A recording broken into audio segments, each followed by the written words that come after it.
Yeah, you know what time it is. It's time for the Geekenders podcast. MegaRan, Jesse and Dodger, what up?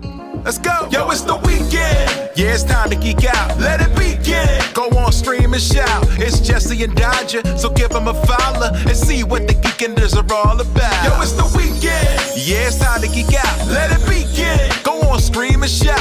It's Jesse and Dodger, so give them a follow. #1 geek podcast, without a doubt. Yo, another end of another long week. Got a job and a kid, I know that you all beat. So take a second, grab a drink and vibe while we catch you up in just a matter of time. On gaming, comics, whatever you're doing.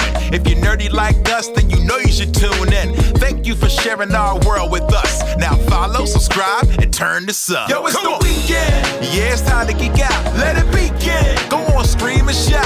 It's Jesse and Dodger, so give them a follow. #1 geek podcast, without a doubt.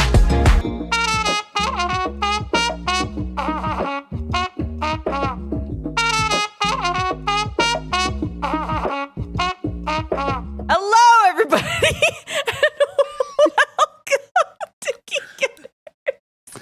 Hi, welcome to the Dodge and Cox podcast. Hope you guys are having a good weekend. We're getting excited for ours here, holding our cock and being excited. Whoa! Isn't that what the chatter chicken. said? He means rooster. He means rooster. Something Isn't that like what the that. First chatter 5 minutes said? of this video, he means rooster.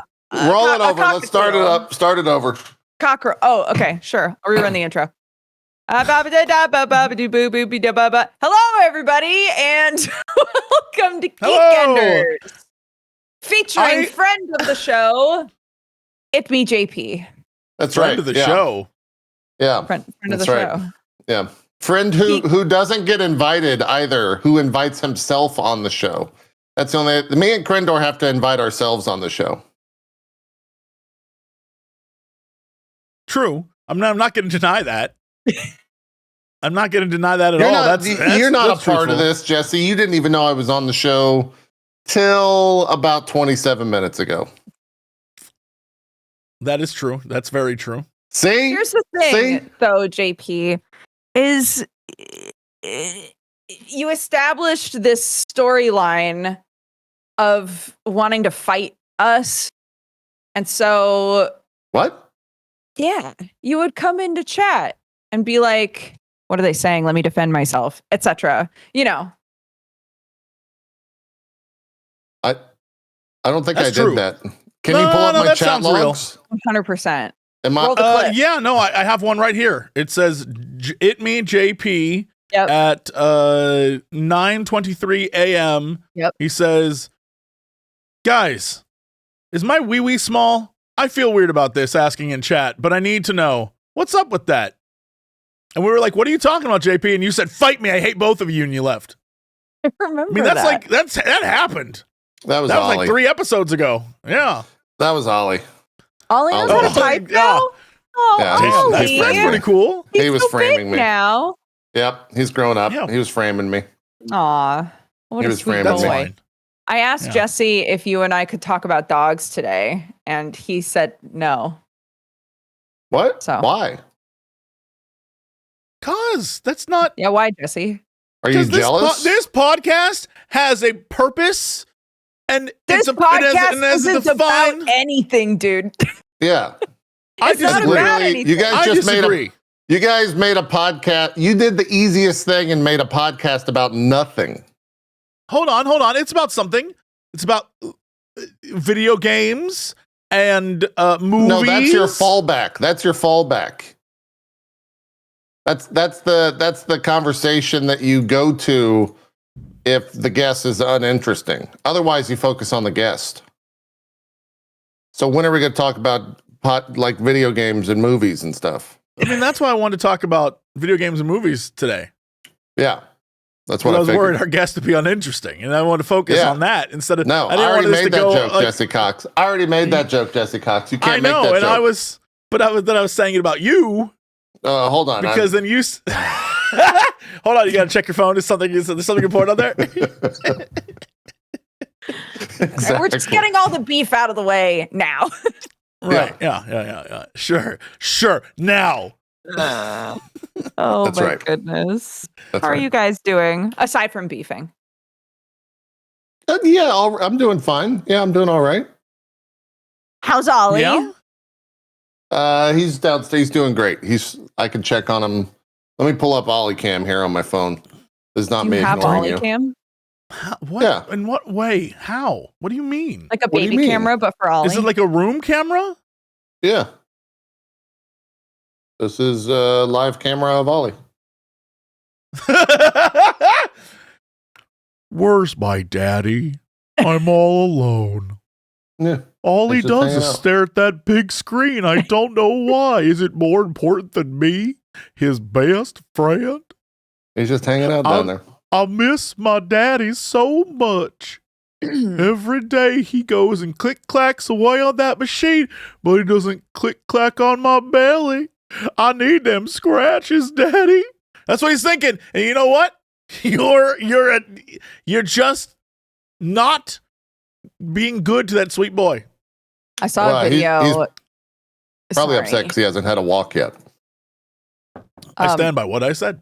I saw a video the other day that was like things you might be doing that hurts your dog's feelings, and I was like, I don't want to watch this, Oh yeah, those are traps. Yeah. bro. It was things like, do you go to work? Probably hurting your dog. How long are you gone for? How long do you work?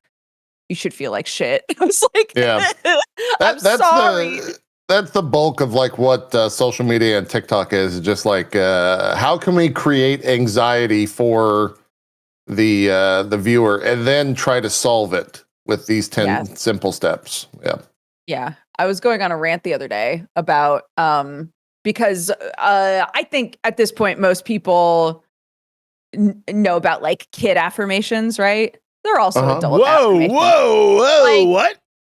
Yeah, just like, when little kids say like, I'm smart, I'm capable, I'm a good friend, all of those sorts of things. No, I don't It's like- know. When did that start? Do you not know that like that's like a therapy thing for adults too? I mean, I'm aware of that. It was made Well, fun of on okay. Saturday Night Live and has been ridiculed ever since. I will never do that. My question is, why? Let me put it to you a different way. Do you know that there's like studies that show that if you make fun of foot fetishes enough, you eventually develop a foot fetish? Oh, Are you yeah, trying yeah. to tell? That Are makes you sense. trying to tell me that every single time anyone has ever been like, we should take away rights from X number person, they're also just like, I also am a weird creep who believe like that kind of thing? No. Like you pretend to be into feet, and eventually you like are kind of into feet. Oh, you mean fake till you So- make it? Yes. So Or fake it foot till it you till you make lick it it. is literally Right. exactly what affirmations are.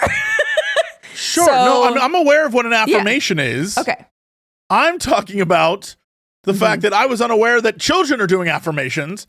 Yeah. And I thought children were just ridiculed and nagged until they did something correctly. Is what Oh, I I see. assumed was how that worked. I wasn't aware that we've changed up the whole parenting thing. So, the reason that I thought about this with the dogs is because something that keeps happening is they'll be like, you should be reinforcing to your kid that they're smart every day. And then the next video you'll see is like, don't actually tell them they're smart. Don't actually tell them that they're smart because then they'll feel so much pressure. And then later on in life, when they're not smart or they struggle with something, they'll be like, they'll have an existential crisis about it. And I'm like, Jesus, okay. And then another affirmation, right? Is like, I'm beautiful. And they're like, but don't actually call them beautiful because they need to know that their value isn't just in how they look. And what if they aren't like fitting into normal beauty standards? Like, how is that going to affect their self-esteem? And I'm like, Jesus. Now that's the parenting I like. Mixed messages. Mixed really messages. mess with their heads. Yeah, like Yeah. get them while they're young, when they're really malleable, and just mess with their heads. Mm-hmm. Get them all worked up, freaked out. Are they beautiful? No, of course not. But they want to be beautiful, but they're not. But they are, but they're not really. Like you got to get right in there. Like, are they smart? Sure, but not really. It's But like, exhausting. yeah, sure, you're a smarty. Yeah, you want to really do get in there and mess with those. Yeah. They do that with way. They'll be parenting well-adjusted adults. humans and animals. I feel like they really want you to not know what the fuck is going on. Yeah, if you can confuse them when they're young, you can control them the rest of your life. That's a tip from Jesse Cox. Life tips. Life tips from Jesse Cox. I'm always so pleased with my terrible bits. I'm like, yeah, did that for myself, feeling pretty good about that joke. Yeah. Yeah. I feel like I make jokes just to make myself laugh. That's fairly often now. Yeah. That just means you're getting old, I think. I think so too. That's what I mean.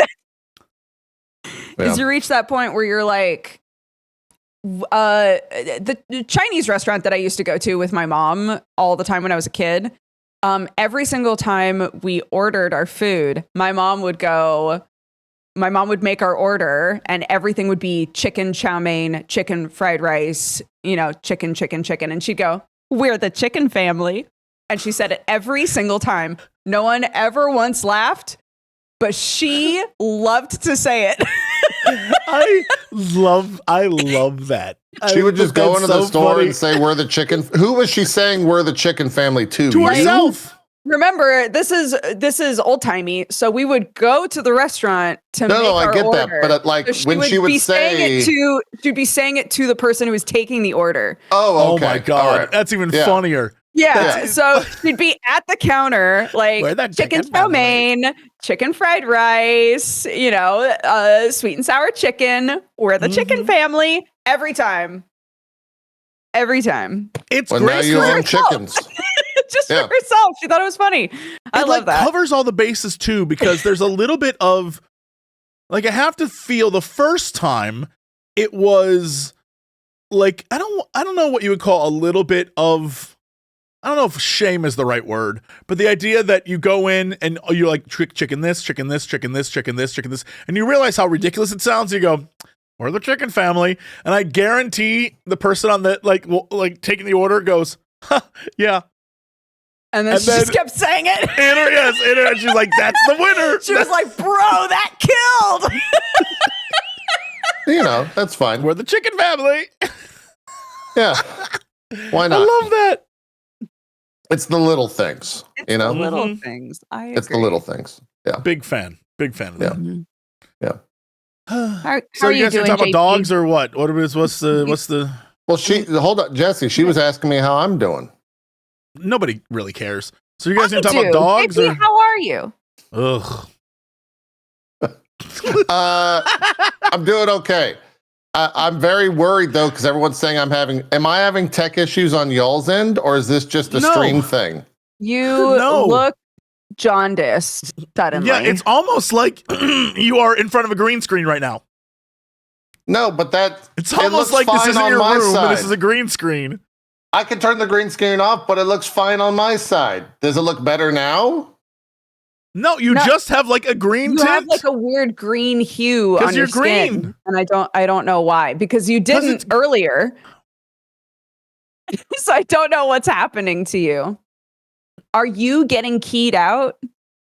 No. I mean, yeah. The edges of his life. Then there wouldn't. Then there's he like would a be little green redder. hue. It's less than it was before. You're doing fine.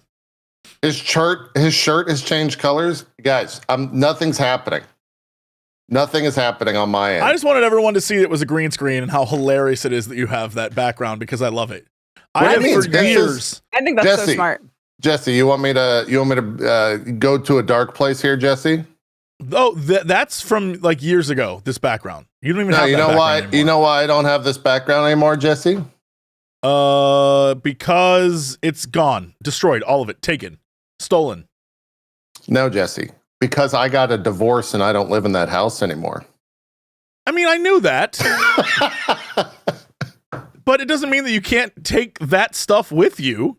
Oh, I have all that stuff. It's just in a room somewhere. To look exactly like that would be a pain in the ass, surely. Yeah. Yeah. So, I mean, like, I honestly think it's genius, because one of my big things is the background is a little bit part of your streaming vibe. So to have that background, like, and the glove and stuff moving, even though I can see what the loop is, you can, No, you can't. How long do you think? That loop's like 2 minutes, Jesse. You can't see the loop. Yeah. I can see it. I can see it, Superstar. No, you can't. You can't. But I love it. I honestly like that idea because I've wanted to do that for a while. Like, I want to just film locations and stick it in the background and be like, yeah, I'm broadcasting from the Mars rover. You know, good stuff. Mm-hmm. Mm-hmm. I did Wait a realize. minute. Wait, does that look better? It looks no, the same. you look green. I'm sorry. There's no difference happening right now? Okay, green, red. Green, red. I like red hue. It seems more Irish. No. Yeah, that's my guy. It was St. Patrick's Day, apparently. That's what I'm saying. Like, you A couple gotta, days ago, even, even I seem a little bright. This is just a JP bit. Guys, this is not a me bit. God damn it. This is just a JP bit. He did say, and he came in here specifically said, I want to be the worst guest you've ever had. He did say that. He said it. And I challenged him to do so. That is true. Oh, God. Now I'm super red, though. Like, I'm giga I like red. it. It seems natural. So there's like a red and blue glow around your glasses, like they're 3D glasses. And then does it look better? Beard is green. Like this? Whoa! Huge difference. Yeah. Really? Way better. Yeah. There's some sort of reflection happening off of the glasses that's turning your beard green. Can I tell you? I'm doing the rest of the show without glasses. Let's do this. Can I tell you what's tripping me out right now? And I'm going to need everyone on planet. This is for visual watchers only. Yeah. Has anyone ever realized that this section right here of JP when he takes his glasses off looks exactly like Kriken?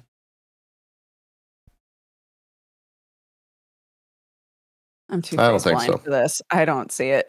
I don't it's think so. Exactly the same. That one. But I have been told. I have been my stream community says they call me kind JP when I take my glasses off, and Kriken does look kind. So that's what I'm saying. I could making see it. up. Have they given you a specific reason for that? Why you have a kinder aura without your glasses? No. I think it's because I have really sad eyes, Dodger. I don't think you have sad eyes. No, they're not sad eyes, but definitely the eyes of like third shift McDonald's employee. It's late. Yeah, like I've seen you're some tired. Shit. Yeah, like you've been through a few robberies, but like you got bills to pay, man. Robberies, Jesus. Yeah, you got stuff to do. You're like, look, I don't take the money. I have work to do. I don't get paid to keep the money in the register. You do what you do. Yeah, that's you. Yeah, makes sense. It makes sense. Anyways, yeah, I've been all right since the last time I was on here. I've gotten divorced. I got a hearing aid now. I have a hearing aid. What? Very Remember you telling telling me that? Yeah, when I came. Yeah. I didn't know that. Yeah, I went to an audiologist and they said you've been deaf in your left ear for about 10 years. And I said, no way. And they were like, yeah, way. And then they said you need a hearing aid. So I got a hearing aid. I live in Austin now. It's very exciting.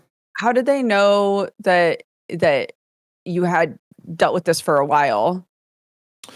They said because of the significance of the hearing loss or something like that. That there's no way that it was a gradual thing, I think is what they said. I didn't really ask. I was just kind of in shock at what? I need a hearing aid? I'm in my 30s. What are you talking about? I am so just in awe of your ability not to make jokes there. You were doing it, but not.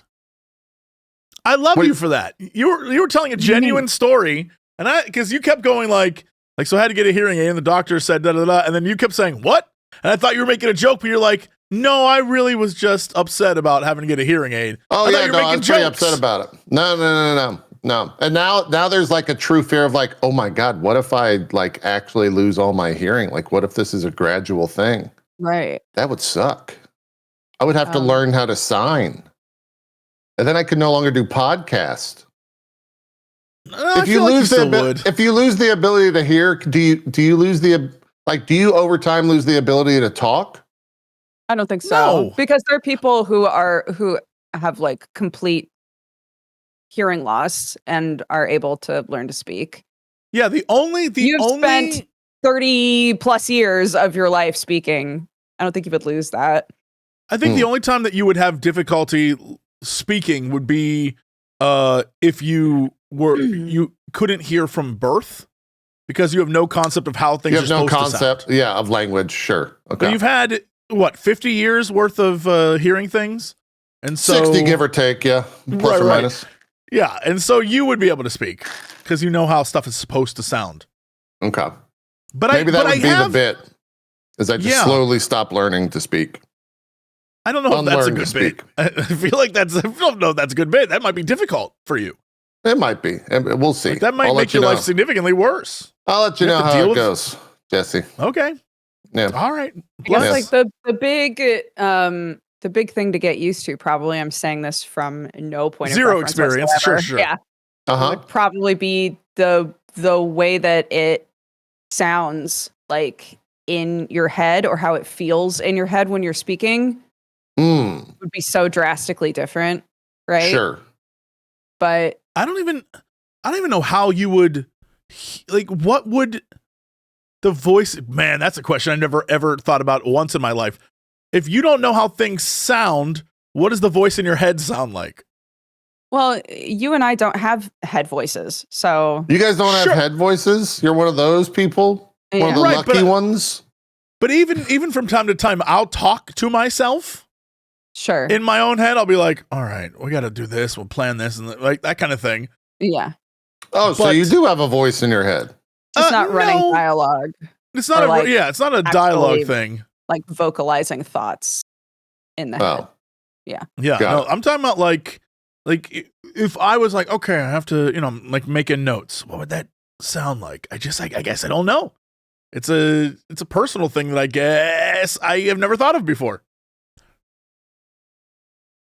Fair. That's what I aim to do, make people think about things. You've got me thinking. Yeah. Yeah. Thinking now. Yeah. Yeah. That's my goal in talking life. to self is a head voice. Well, then when I'm taking notes and wondering why I'm taking the notes, then yes, I have a head voice, I guess. I don't remember what I was going to say. It's fine. When I was in college, when I first ever had a roommate, I'll never forget listening to music, and that was the first time that I realized that I listened to music at a level that was like horrific for me, because I'd be in another room and my roommate would knock on the door and be like, "Bro, I can hear what you're listening to through the wall." Oh, you listen to music too loud? Yeah, way too loud. And I was like, huh? And I've wondered before if I should get my ears checked, and I just haven't. Well, not to get like super clinical, but they said that they gave me a very high percentage of people that just have never had their ears checked after leaving like elementary school. Yeah. And so the majority of people these days apparently walk around with like hearing loss. They said it's actually pretty common because no one think about the last time you got your ears checked or had a hearing test. What this conversation was making me do is go, even my kid, right? The last time that her hearing was checked was the day she was born. Yeah. They check babies right when they're born to like see if they react to stuff, right? Yeah. So yeah, I can't remember a single moment in my life that somebody's been like, "We're going to do a hearing test on you." Yeah. The other cool thing about that too is right around this time that it all started, probably like 9 months ago at this point, Apple announced that they were going to start having their AirPods serve as like hearing aid-ish devices. But the thing is that the ear doesn't get fully closed. Like you have to close off the complete ear canal in order to have like proper hearing aids. So they're not really that great. But you can do a hearing test with AirPods. If you have like Gen 3 or Gen 4 AirPods, you can actually do a hearing test on your phone. Interesting. Which is kind of cool. Yeah, it's not like as precise as going in and getting an actual proper hearing test, but if you're bored and or you have anxiety about it, you can give yourself a hearing test. If this is making you go, shit, should I test my ears? You might have an option in your house right now. Yeah, it's kind of cool. And also now that I have like the wavelengths or whatever that there's some measurement that you can just like tell an audiologist and they'll understand it. You can plug that into the iPhone in like the health section. And so now whenever I put on AirPods, the left ear automatically gets like a gain boost. So it brings it up to 100% with the right ear. So that's pretty cool. You get to learn all these things about disabilities that I guess have support that you would never even think about. Yeah, for sure. Yeah. It's interesting stuff. That's really cool. I remember somebody saying that they were using AirPods for something having to do with their hearing, but I guess that gives me more context on what they were probably talking about. Yeah. Yeah. You ever think about how a conversation about our friend JP and his hearing aid and having like just learning more about it? Mm-hmm. Out of context, we will never beat the rap of being a podcast about old people. Because we're literally on here at 8 a.m. on a Friday, like, so then I was talking about my hearing aid, and I said I can't hear anything while reading the newspaper in the morning and eating my oatmeal. Yeah. It is always weird when I go to the audiologist and I'm sitting in the waiting room and everyone there is 70 years or older. Sure. Yeah. And they start asking me like what hearing aid I have. And then I show them, they're like, oh, I have this one. And they pull out like a bell that's like been in their ear. It's like ancient technology. Yeah. When you ring it, I know you're speaking. That's right. Ding, ding, ding. Yeah. They got a giant little speaker and they're coming out of the ear too, the old timey ones. What are you saying to me? Yeah. Yeah, I'm usually the youngest one in the waiting room for sure. Your beard is fixed. Your beard de-neoned. Oh, really? It's because I'm not wearing glasses anymore. No, but like slowly over time, it became Jolly Rancher green. Like I was like I was like in the world of Avowed or something. Like, yeah, I just didn't want to bring it up because I didn't want you to spiral. So I was like, I must stress to everyone. Well, I gotta take off my shirt now. JP, I must stress to you. I've been watching you this entire time, and I'm seeing none of it. I've not seen you be green once. You look perfectly normal on my screen, Dodger thing? I'm telling you, you look perfectly normal on my screen. I've been actively like, maybe I'm just not seeing it. You look fine to me. The beef is starting. This is how it starts, you guys. This is how you get into me. You look fine to me. I'm telling everyone in chat's confirming you're like green, but I'm telling you, you're not. Wait, yes. Oh my God. JP, hold on. I'm going to print screen. I'm going to send this to you guys. Me. Dodger is sabotaging me. You do not look green on my end at all. You look beautiful for Jesse. How come? That's what I'm saying. You look great for me. Do you have hardware acceleration on in Discord?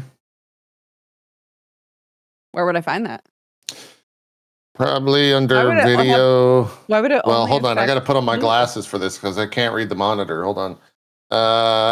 You would go. Let's go with voice and video. Yes, hardware acceleration. And then scroll down and then turn on the OpenH 264 video codec and hardware acceleration. They're on. Everything's on. Turn them off. Both of them. The thing is it might actually kill the video, so maybe you don't. I was gonna say right now in the middle of the show. Yeah, it might. You might not want to do that. Yeah, it's up to you. This is your show, ma'am. I'm just here for the vibe. I think we should just do it just to see what happens, right? Yeah, fuck it, man. Let it ride. Watching Jesse's face. I don't know what's gonna happen. I have no clue. All right, I'm just shocked that it's so different. I'm declicking hardware acceleration. Ready? Do it. Passionately waiting. Yeah, fixed it immediately. Immediate fix. What? Look at that. Oh, instant. That was amazing. Tech guy, JP. Yep. We did it. And now you can wear your glasses. I'm so glad. And now I can read chat. Yeah. You can actually read what's happening. I'm so sorry. Yeah. Whoa. That's great. I never would have thought of that. All right, fantastic. Look at that. There you go. Love that. We did it. Love that for y'all. We did it. Yeah. Wow. Anyways, what do y'all do on here? What is this? How long does this thing go on? I got, what are we doing? I got things to do. You got to. You don't have to stick around if you don't want to. Yeah, we don't. I didn't even like. You wanted to be here. It wasn't, No, it wasn't joking. us. I don't want to go. This is a bit. I'm joking. I don't. You want to go? You can go. This is my only place to stay. You weren't supposed to I turn got around nowhere on me. else to go.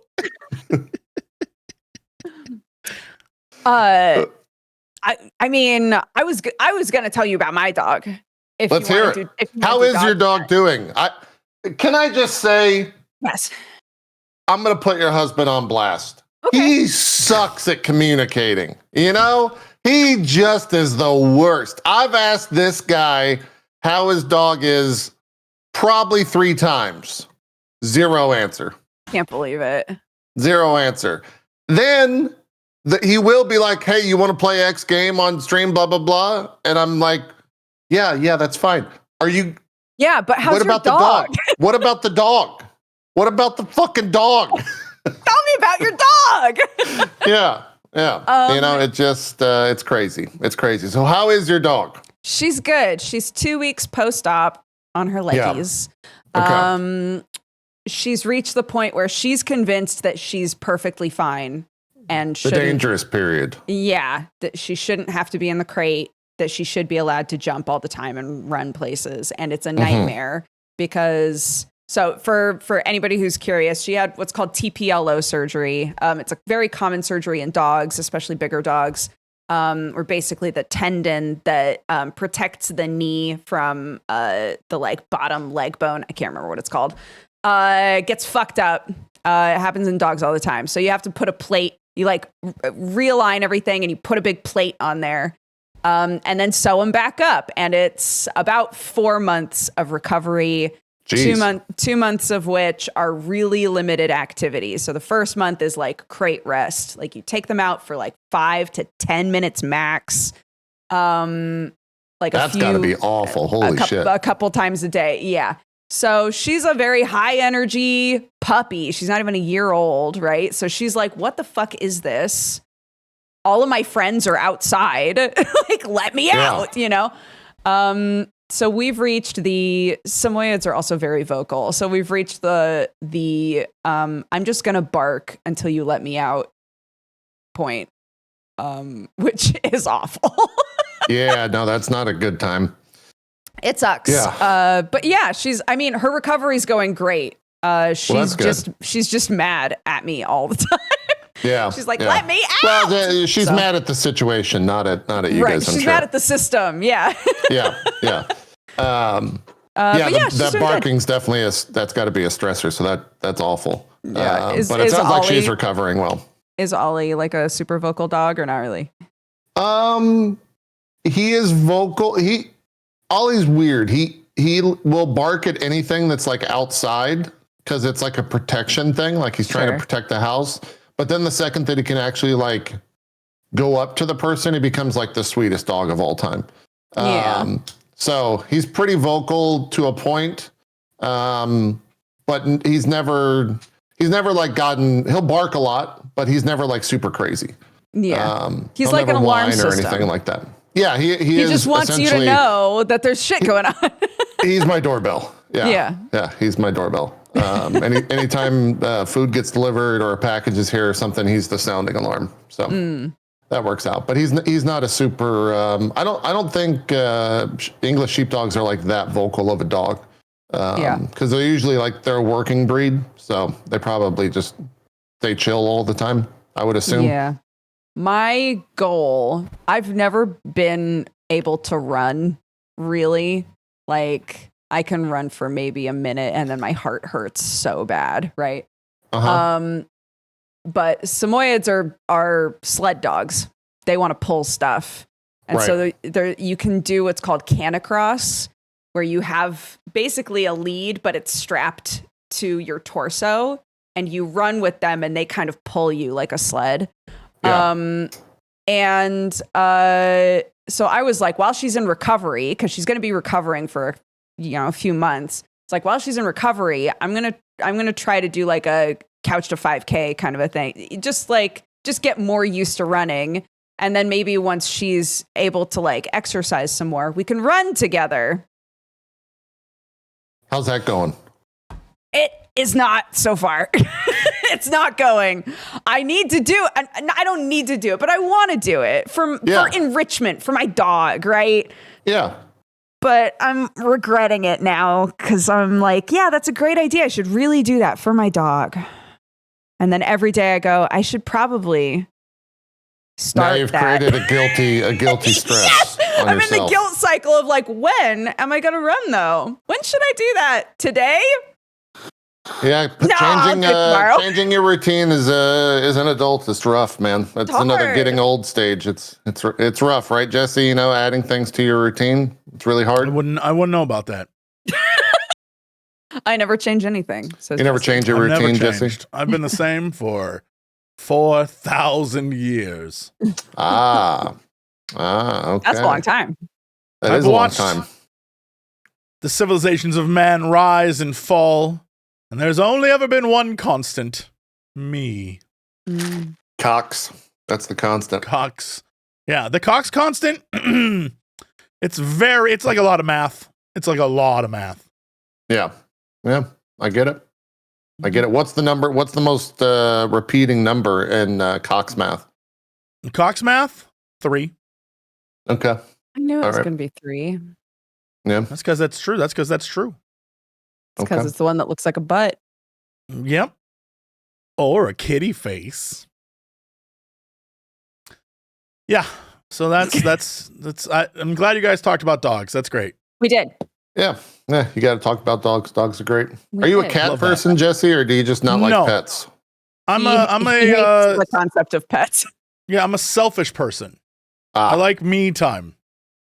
Okay. The idea of caring for another living thing worries me. I would be terrible at it. Fair enough. That makes sense. That makes sense. So I don't do it. Why put something else through my whims? Okay. I'll be like, I want to go somewhere. And then I have to worry about a cat or a dog. I can't do that. True. Jesse's like one of my only friends that I can't go to and bribe. Like, you could come pet some sheep if you come visit me. He's like, I don't care. I don't want to do that. Oh. No. Oh, randomly about visiting you. Jesse, are you perhaps going to London in the middle of April? I was invited to go to London in the middle of April, but sadly, at the end of April, I'm going to Helsinki. So I'm already doing stuff. All right. And I couldn't justify it. Even though I very much wanted to, I can't. Yeah. I potentially might still go to London in the middle of April. And if I do, Dodger, I'll let you know. Because I'll make a stop by Thorn Ranch. Hilariously, I will be in America in the middle of April, but Sam will be here. So you guys should hang if you wind up out here. Okay. All right. We'll see. Yeah. I'll let you know. We're gonna anyway, sorry for the random tangent. Mom for her birthday.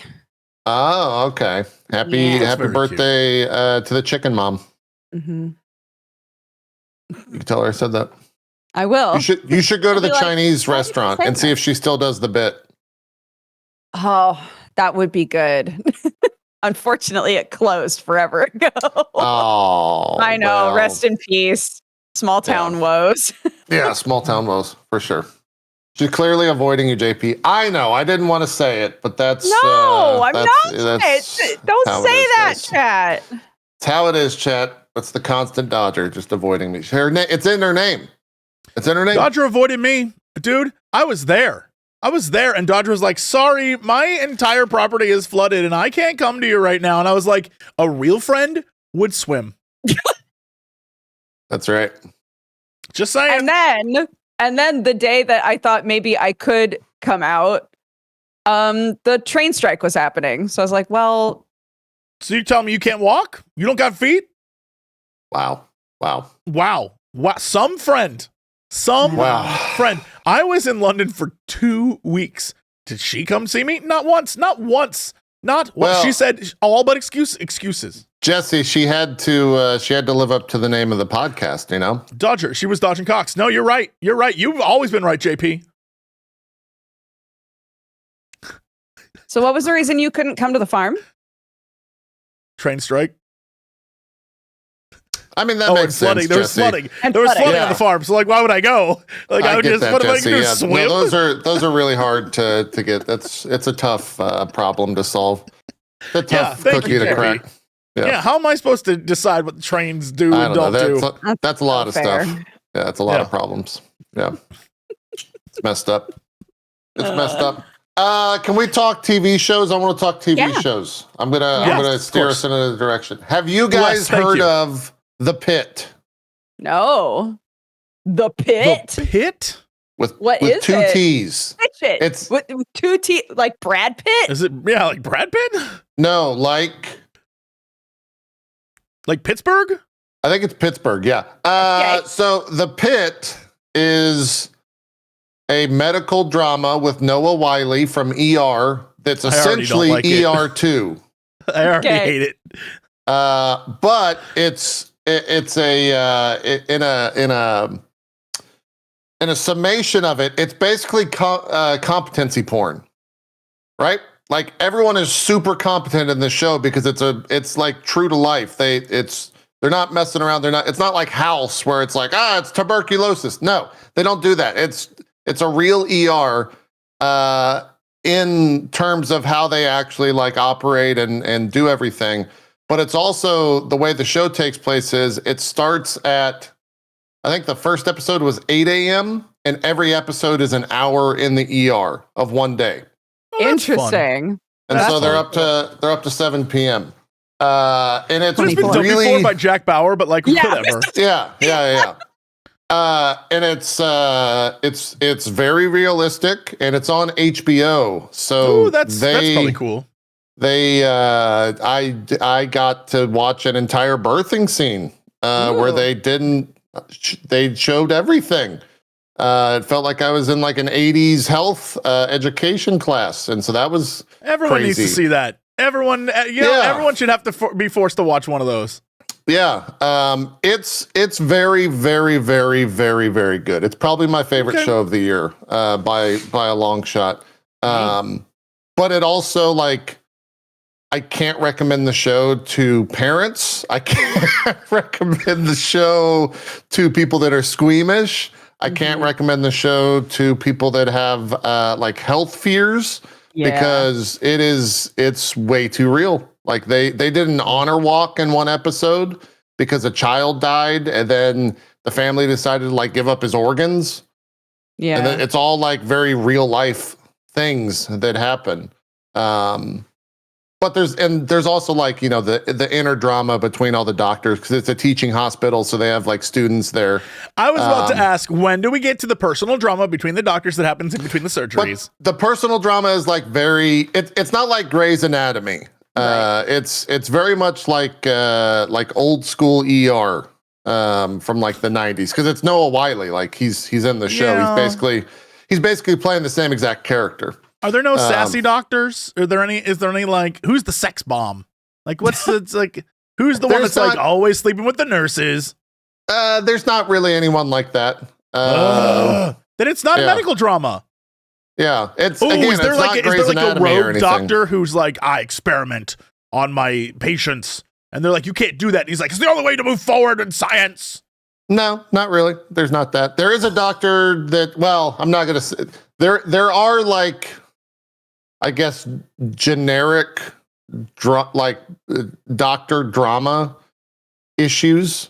There's like a Nepo baby doctor who has like a higher up surgeon or something in the hospital. But yeah, it's very good. Last night's episode was 40 minutes of basically teetering on a panic attack for me because it's a mass shooting hour. And they show what a hospital looks like when they go into triage and how that looks. And you're just like, well, this is fucking awful. Yeah. This is a tragic day. And it's really like eye opening if you've never seen that type of stuff before. Because you don't expect it, I guess. Like you don't understand the second to second that someone in the health world goes through. And so if anything, I gained a shit ton of like appreciation for that. But it's not an easy watch by any stretch of the imagination. So if you're in like a great cheery mood, I wouldn't recommend the show. Yeah, I mean, most medical shows, I don't know that you have to be in a great, it's not a great cheery mood genre. Yeah, that's very true. But this one is also just like everyone's so smart and everyone's like so good at their job and everyone's like, It's competency porn, right? Like they're doing everything correctly and you're just like, oh my God, this is awesome. 100% why I love the movie The Martian. Yeah, it's exactly like The Martian. Pure competency. I'm like, yeah, look at these smart people doing things smartly. Yeah. Like I love that movie for that reason. It's like Star Trek from the 90s where everyone's just like working towards the better of whatever, trying to, look at them, be smart. Yeah. I love that. Yeah. I'm with you on that. Yeah. There's also, chat saying it deals with post-COVID PTSD from the medical perspective. There's a lot of that. It deals with like every angle of the world of health too, which is like insurance. It deals with like budget cuts and nursing strikes and all that type of stuff. Is the show kind of like anything Dick Wolf does, which by the way, still best name in show business. Is it anything like it when it's like, all the Law and Order shows where they just take real stories and then TVify them? Not necessarily. There's no real world parallels other than like they are real problems that people have. Mass shootings and the like post-COVID stuff and that's stuff that happens. Like I find but that's what I'm saying is like they're not mirroring any one specific day that happened in real life. It's just kind of a culmination of all that type of stuff. Okay. But yeah, it's fascinating to see what happens to like an ER room during I know all the acronym now, during a what is it, a GSW or something like that, which is a mass shooting or some acronym for a mass shooting. GSW. Or no, GSW is gunshot wound. Sorry. That's a term for a patient. That has a gunshot wound. No, I picked up on that. Yeah, it's a GSW is gunshot wound. There's a term for whatever the mass shooting is. I forget that. But it's wild how like it turns into a combat scenario of how they start. Yeah. It's fast. And they show it's top of mind for me. So they have bracelets in this, like, like those slap-on bracelets that we had when we were in the 90s as kids. And that tells them who to treat and not to treat. Yeah. Yeah. So there's 4 stages. Triage. It's all triage. There's like red, which means like critical. There's yellow, which is like borderline critical. I think green is the one where it's kind of like they can go to family medicine. And then there's black. And that just means that they're going to die and or they are dead. And so like people start showing up in cars and they just like look in there and they do 10 seconds to judge a person and what they are going to do. And so they just look at 10 seconds and they're like, and they just like slap on a black wrist and they go on to the next person. And like, this is what really happens. I could never, it's insane. It's absolutely insane. That's a way that's a real life thing that people have really done. It blows my fucking mind. Could not imagine that. Yeah. My sister is like front desk for an emergency room in Oregon. Yeah.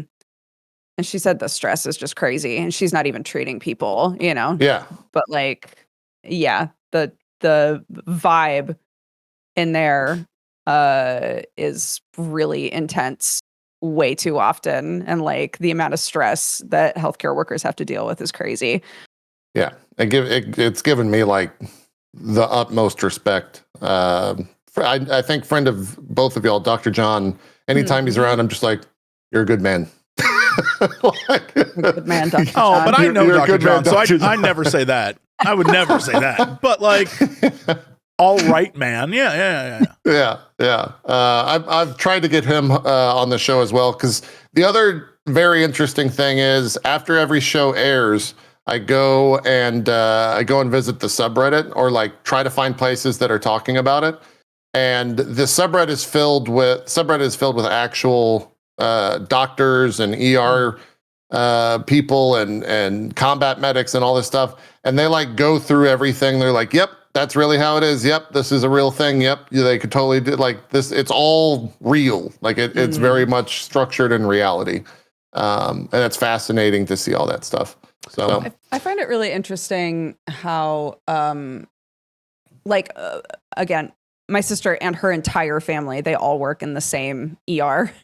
Oh, and wow. like in different, they do different jobs, but they all love watching like medical stuff. But I know that that's not the case. Like for a lot of people, they're like, that's my job and it's stressful and I don't want to watch anything having to do with that. You know, I think it's really interesting, the difference, like between like finding it interesting to watch a medical show versus being like, I would rather not. Yeah. Like, no, thank you. I already live that. Yeah. Yeah. They do a really good job of showing how a lot of like doctors cope. And so they had like, because it was all hands on deck, they call in like everyone that works at the hospital. And they called in like one of the overnight guys, the third shift guys. And he's like, they're waiting for everyone to show up at the hospital. And he's just like drinking a watered down Dunkin' Donuts cup and like, oh man, it's nice weather out. It's great. And just like completely nonchalant about everything while everyone around him is like getting prepped up and they've done like this huge speech and gone through all the motions. And everyone's like, yep, that's a real thing. Some people just like completely disassociate from the job. And that's how they cope with it. Yeah. Which I guess makes a lot of sense. Like any way you can get through that, I guess is the best way. So is the show done? No, I think there's 2 more episodes. 2 episodes or 1 more episode. Yeah. Next week is 7 p.m. and I think it closes out at 8 p.m.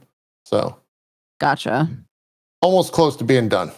It's like 15 episodes. So and then in the last episode, Jack Bauer kicks down the doors. I hope so. Locsin. That would be sick. I'm inside the hospital. I found the terrorists. They're everywhere. Yeah. It got greenlit for season 2. Watch out, Jack! Sorry. I hope so. It got greenlit for season 2, and I think they said that they're going to skip forward like 6 months or 8 months or something like that and do another day, which will be kind of cool to see. But yeah, I highly recommend it. Yeah, that sounds really good and horrific, but like they don't shy away from the medical aspect. You see everything. Yeah, and I do mean everything. They have like that's why it's on HBO. That's why it's on HBO. They have like 3rd-degree burns patient, and they like show them cutting into them so that the patient can breathe because the skin is like basically encased and burned away, so he can't breathe through it. So don't like that. They're like, not a fan of that. We gotta create like an airway, and then they just let me just cut into his sternum. It's wild. It's absolutely wild. All right, so on to more positive TV shows. Yeah. What are you watching? So while all of y'all were watching brand new stuff, I watched exactly 4.5 seasons of Hell's Kitchen. Yeah, unedited on YouTube. Unedited on YouTube. I wait. Zoomed through it. American or UK? Oh no, you're thinking Kitchen Nightmares. I'm thinking Hell's Kitchen, which is the game show. The OG. Isn't there? No, Hell's Kitchen is the reality show where they go and like. No, that's Kitchen Nightmares, where he goes to the different. Trust me, I know. Kitchen Nightmares is Gordon Ramsay goes around and it's like, I'm gonna fix your bloody kitchen, and he does until they shut down 3 days later. That's that. The competition show is called Hell's Kitchen, and that's where he's like, not a UK Hell's Kitchen. Maybe there is, I don't know, but there's definitely 21 seasons of the American version. And so there is a British version. Okay. And so what happens is it's, the premise for those of you who don't know, Gordon Ramsay's like, I've got these chefs, and I'm going to have one of them at the end work at my brand new Gordon Ramsay steak in whatever restaurant in Las Vegas. And then, I don't know, I think it's like 15, 20 chefs, half of them completely insane people, and they compete on the show, and they cook dinner service, and he yells at them. He's like, it's raw. It's where it's fucking raw and idiot sandwich. It's all that show. All the classics. Yeah. So I've been watching. I realized there are 21 seasons, and I only know this because I saw a clip pop up, and I was like, I've never seen this season before. Who are these people? So I went and found on YouTube a completely unedited, I guess it's like the full episodes, unedited, so they're dropping F-bombs and everything. It's great. And so they have playlists of all of them, and I was like, well, hell, I'll watch through. I haven't seen any of these, and when I'm like making dinner, I'm hanging out at home, I'll just watch them. I realized what episodes I've seen, what I haven't. I realized there's a chunk in the middle I have no knowledge of. So I've been watching season 13, 14, 15, 16, right? Okay. And I realize that there are there are things happening on that show that are insane, like genuinely insane. And I've watched so many episodes in a row that I'm starting to pick up on the things. And I'm like, TV is a lie. So a great example, and they do this all the time, and all of you can go watch this. You don't have to watch a full episode. You can just watch this and have evidence of it. The thing they do that I think is hilarious is that you'll watch an episode and it'll be like, oh, you're all terrible, vote for 2 people, and I'm going to kick one of them out. And so they do that, and then it's like the person gets booted, and then it goes to credits, and it goes, next time on Hell's Kitchen. And then it shows 2 people fighting, and it's like, I'll kill you, Steve! You burnt the roast! And he's like, no, you're... And it's like, has love bloomed at Hell's Kitchen? Then 2 people are like, you're my favorite! He's like, you're my favorite. And then it's like, oh, have things gotten out of control? And then he'll have a guy be like, Argh! He's like punching a wall. Then you watch the next episode, none of that is in it. None of it happens. It never happens. And I'm like, what the hell? So, right? yeah. They do another thing where they will, over the course of a season, and I've only noticed this while watching full seasons. They'll do another thing where, you know how in reality shows they do a lot of editing? So for example, you will see, like especially in Hell's Kitchen, the way they present dinner service is they're like, Gordon is having the chefs in the red team prepare the appetizers. And then they'll do and like the blue team's already ahead on their appetizers. But then they'll be like, and now they're doing dinner service and like the main entrees. But that's not how kitchens work. People are doing appetizers and entrees at different times. But the way they set it up, so the way they edit it is you'll notice that in the background of various times, like if he kicks a chef out, 5 minutes later in the background, that chef will be there still for some damn reason because they're just editing pieces together. And I thought, well, of course, in an episode, they're going to do that. That's just how editing works if you have TV shows like this. Except what they do is they don't just edit from one episode. They edit across the season that way. In the fact that there are times where you will see a background shot of the dining room and it'll be people from 4 episodes ago. Right. And you're like, what? And it's just because that one shot was better, maybe for some reason. And so the editing, it is like so insane the amount of editing they're doing where they're like, producers are moving pieces. And so the entire time I'm watching, I was like, I don't even know what's real anymore. Like, it's very obvious they are making things in this show to fit a narrative. And I'm I don't know. They also do a thing, and it's tried and true. It's very much, I watch a lot of like cooking reality TV shows. I don't know why. It's like when Top I put Chef, in the background. By the way, just started a new season. Love Top Chef, love it. Chopped. But like one of the things that Chopped is a great example of this. It's so formulaic. Everything's the same. I can tell you while watching Chopped who's the first person getting kicked out because every time they ask them, what are you going to do with the money? And they ask that to every person, but the one person they include is definitely the person getting chopped every time. And they're like, I just can't wait to take my money and I'm going to go home and like treat my kids and we're going to go on vacation, and then they're gone. And you're like, why do you include that? Or on Hell's Kitchen, they do a very funny thing where every time someone's like, I have made pasta my entire life. I'm the pasta guy. Everything I do is pasta. Cut to them failing making pasta. They bunk it every time, yeah. Every time. And it's once you watch enough of it, you're like, no, they definitely have a list of things and they send it to editors and they're like, make it look like this. Well, you start to see the script, you start to see the framework of the show, right? So yeah. That's why I think it's so hard to do reality TV show. Or it's so hard for me to watch a reality TV show because I will clue into that very quickly after like a season.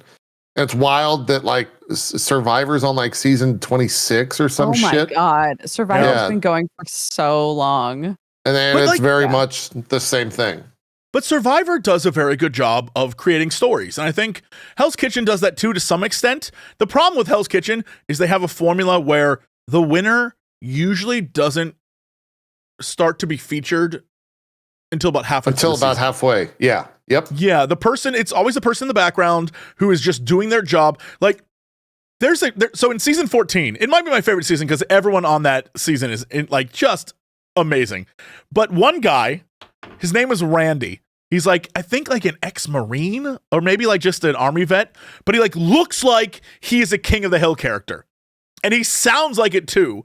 And Randy just does his shit. He just shows up and he cooks. The man, I don't know that he has a real personality on that show because Randy's just like, he's like, I don't even know why they're not cooking good. These crazy boys up in here. And then like, that's it. He will say nothing else for the rest of the episode. And you're like, what's my boy Randy doing? And you don't know. And then about half of this season, he starts getting featured because now Gordon is like, Randy, you're doing things in the kitchen that no one else is doing right now. But then Randy starts to crumble because now he's under the pressure. He's trying to make his fish and chips work, but the guy who's in the lamb, he's running behind. So his fish and chips is getting soggy. And Gordon's like, why is the fish and chips soggy? Yes, I grew up eating fish and chips. And Randy's like, I don't want to blame the other guy, but it's definitely his fault that my fish and chips are soggy. And I'm just like, I love this. I'm amazed. Oh, every time. I'm just amazed how entertaining it is for me because I will say I don't care who wins. In fact, I think one of the seasons, I literally just skipped the last episode because I'm only there. The last episode's fluff anyway. But those middle episodes where it's just them cooking and they're like, you're terrible at this, or they fight with each other. Oh man. You just want the drama of it. Oh, there's this one girl. I don't remember her name, but she's like the worst. She's terrible. Although I just realized the fact that I don't remember her name and she's like the worst says a lot about me because there's this one girl, Mary Lou. Shout out to Mary Lou. I don't know what season that is. First off, she has the name of like my grandmother, which is hilarious. But more importantly, she like has a bunch of like very colorful wigs that she wears. She's a sweetheart. I love her. I think she's hilarious. And all of those are great. I'm deeply invested. And I don't know why. I've no real interest in like other reality shows, just cooking based reality shows. And I think because there's a product at the end. Like each episode is products. Yeah. Rather than you have to watch an entire season of say Survivor to get like, oh, what's going to happen? With this, every episode is like, hey, here's the thing. Right. Like a great example. Out of brutal curiosity, I went and watched the Mr. Beast games. I didn't watch all of it. Oh my God, I was literally about to talk about Beast games. Not Beast games directly, but go for it. It is one of the worst reality shows I've ever seen in my entire life. Like, not just a bad show, but like a bad reality show. And I don't think he knows how to make a reality show. Like, I don't think he knows what it takes. Like, he knows how to give away money and make like dramatic moments, but there's no stakes to any of it in a way that like makes you feel like you care about what's going on. Mm-hmm. And it was from like jump how quickly that hit me. I was like, what is happening? Hilariously, it has the same issue as actual reality show Squid Game. Oh, yeah. Except actual reality show Squid Game is like, people die? What do you mean? No, like, no. Like the real life one where people pretended to die. They made a real life Squid Game and it's just as bad. And it's terrible. But I was going to shout out, there's a YouTuber that I love named Big Joel. I watch everything Big Joel makes. Okay. But he made a video called Beast Games and Autopsy, and it's great. He basically from the start is like, look, there's plenty of people making videos about Mr. Beast and his controversies and whatever. I'm not a journalist. You don't need to hear that from me. What I would like to do is just talk about the show and if the show has any value. And he literally goes through every single game and talks about every single game. Amazing. And bro, at a certain point, he's like, I'm going to create a fake guy and talk about whether or not somebody could have coasted through this entire thing and made it to the end. It's amazing. Highly recommend. Here's what's crazy.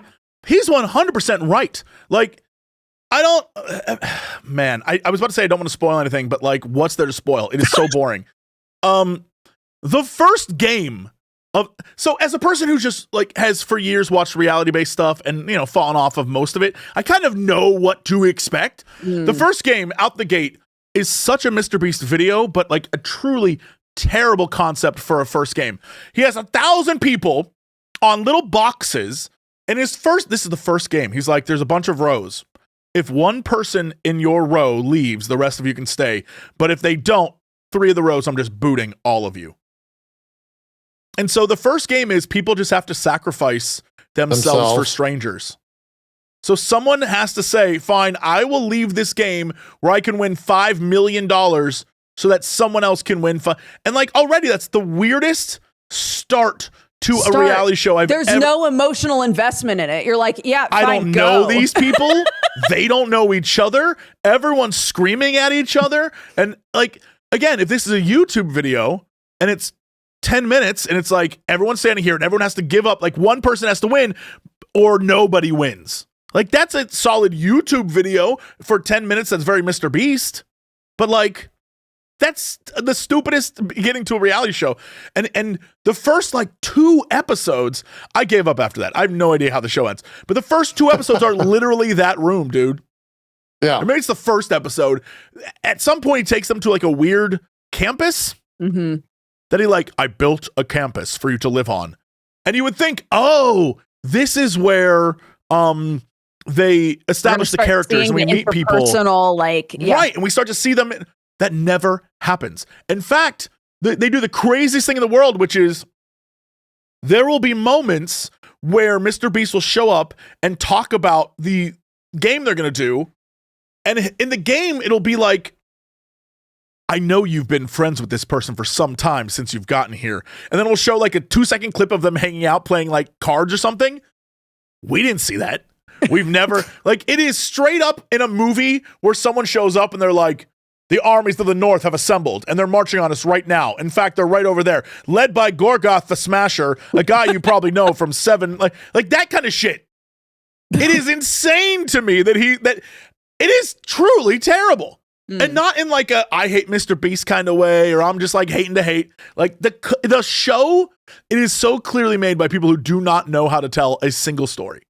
Yeah. Like the editing is crazy. It is essentially, JP, you must understand. It is a YouTube video. They just put it on Amazon, Sure. I think. Amazon. Yeah. But it's such a YouTube video. This isn't even a joke.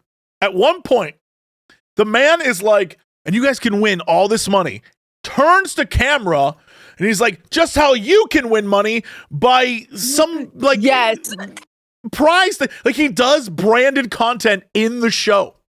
Oh, yeah, sure. Of course. I've never seen anything like that in my life. From for the winner or whatever, I'm sure, is that it was all sponsor funded. On an Amazon show, dude, I've never seen anything like that in my entire life. I just don't understand. Yeah. I couldn't believe it. Yeah. He had Mr. Beast had a tweet pop off 2 days ago, which I think is a great way to culminate the Beast Games scenario. Yeah. And it was, I have a pilot living in a $2.5 million private jet, and if he doesn't leave for 100 days, he keeps it. A cop/criminal in a jail, and if they don't leave for 100 days, they win $500,000. And someone living in the gym until he loses 100 pounds for $500,000.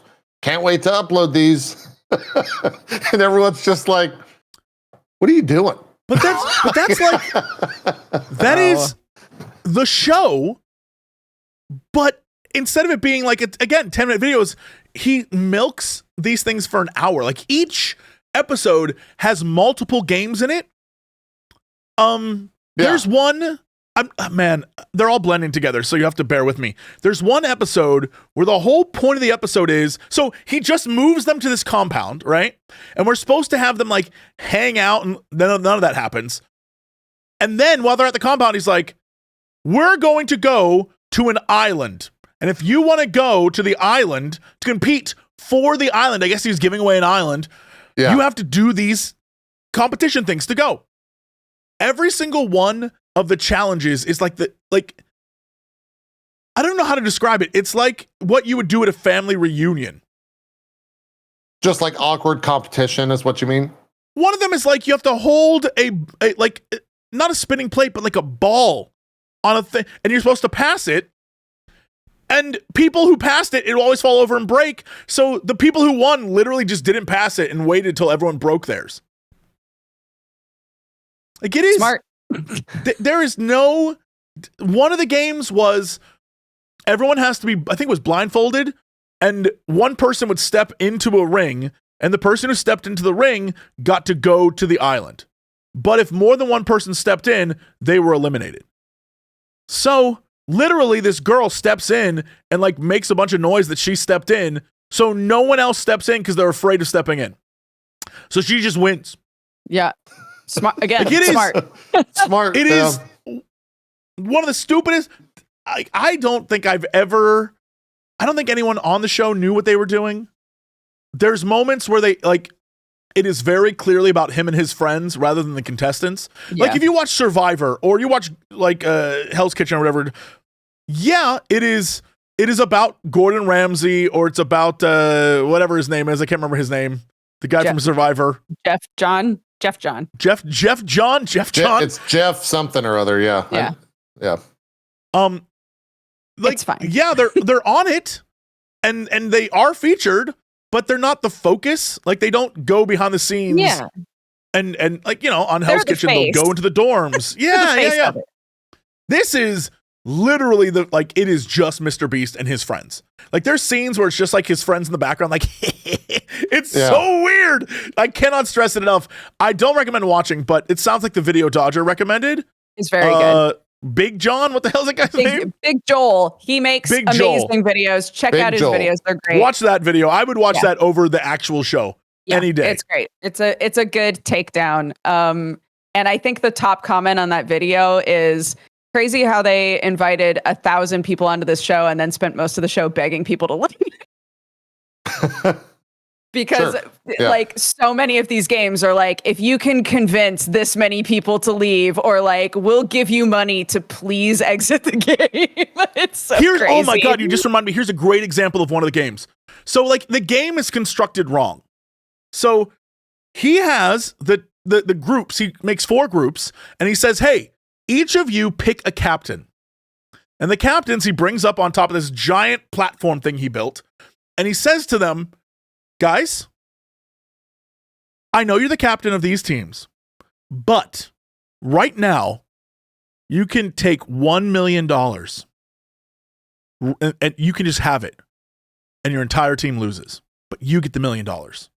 Now, any person who does, like, they don't know these people. They don't have a clue who these people are.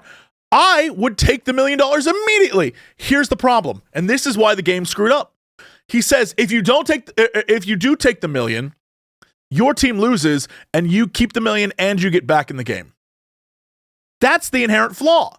The minute he says you get back in the game, everyone who remains knows you are going to lie to them. Right. So no one's going to trust you. So why would you ever take the $1 million? You would have, if you don't take the $1 million, you have goodwill, and you are like back in the game. So, and you can ride that goodwill to the end, right? Except if he would have said, you take the money, you get to go home, all 4 of them would have taken. I guarantee. Like, the game is just flawed. And that's every single one of them. It's a social experiment, Jesse. Yeah, all right. Jesse. It's all about putting people in an awkward and seeing if they choose the money or the goodwill.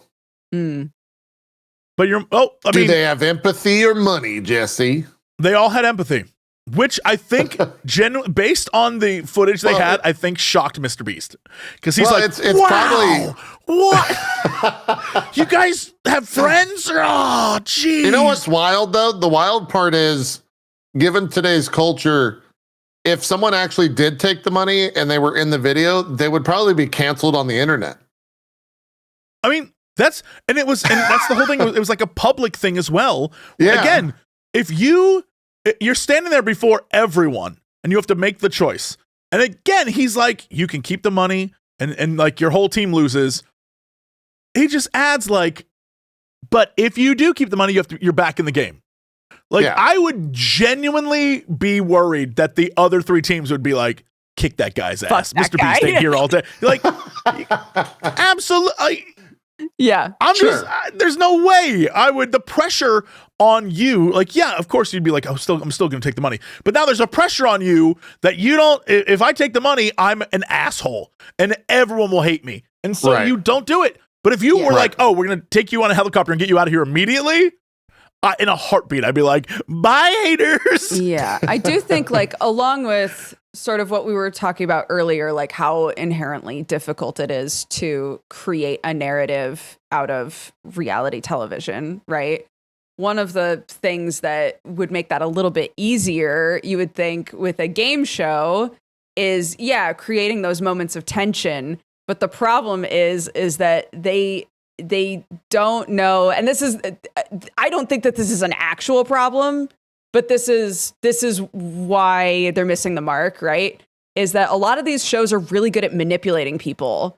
And I think this show was really bad at manipulating people. So people would consistently go into games and behave logically or normally about things and think things through and just like communicate with each other, and a lot of times decide to just not do anything because that was the best course of action. And then they'd be like, surely somebody wants to do the thing, you know? Yeah, and going back to what Dodger was talking about with the Squid Game show. So yeah, there's the real show that's like a television show, but then Netflix made a Squid Game reality show that is truly terrible. It's roughly the same thing, except misses the whole point of what that show was about. And it has them go through all the motions of what the show is, except they don't. So they have however many people, like a ludicrous number of people on the show, which was the same problem with the Mr. Beast show. And there are 100 people? Even that, maybe. There's too many people. Like, whatever. Yeah. And so in the first couple episodes, they actively go out of their way to establish characters, right? But most of those characters, by halfway point of the series, are gone. Like, there's one guy they set up as the bad guy. That dude is gone halfway through the show. And you're like, so who's the... It's just like real quote unquote Squid Game. It's 456 players. Oh, that's it. So that's so many people. And so already you don't know who to follow or what stories they want you to follow. In fact, they're just not telling any stories really, but they do have a few. Again, they have this one guy who's the asshole. They have this one that's like, it's a grandson and a grandmother. They have like all these different, but again, they keep getting removed. In fact, the only through line that really sticks out towards most of the end is the grandmother, grandson. And they get them to that one point where only one of them can move on. And it's like a very touching moment. You're like, okay, this is good. This is good ass TV, right? They, in the show, it'd be like one of them has to die, but in this, they like fake die, which makes it even funnier. In the reality show, dude, in the first episode, the one where it's like, it sings the song, it's the red light, green light, and then it guns them down. Go watch the first episode of just the reality show, because it's one of the funniest things I've ever seen in my entire life. There are people who are super into it, right? So if they get caught and like their little squib goes off, they go, oh, and they like fall over dead, and the camera captures them. But at the same time, there are people, when it goes off, they go and just turn around and walk away. It's so good. Yeah, there's no like controlled version of the, like, they were clearly told to like pretend to die, and some of them were like, I'm not doing it. I'm not doing that. Some of them were like, I'm not getting on the ground. The ground's dirty. Yeah. And it's so good. And so that's the inherent problem with the entire show, is some people are fully bought into like, I'm going to pretend like I'm on the show. And some people are like, I'm here to win money. I do not care. And that clashes constantly to the point where there are moments where things just don't make sense. So going back to the one where it's you have to choose between one of us is going to live, one of us is going to die. You have great moments like the son and grandmother. And she's like, baby, you've got to go win this for all of us. Spoiler, the son is out the next episode. It is like such the biggest letdown in the history of letdowns. I don't care. That show sucks. And so they're just bad at story arcs is really the point. Terrible they don't make story arcs for any of the characters. And you feel like they're starting one and then there's no payoff. You don't feel satisfied at all. Every time. The winner at the end, she doesn't show up as a character until about 3 episodes before the end. And you're supposed to give a damn that she won. Like it's crazy. The editing they do. It is you're absolutely right. It is the same problem that Mr. Beast has. I don't know if they got caught up in it of what the concept was, but they're not. Reality shows are good because stories are being told, and their stories are being told because shit's being manipulated.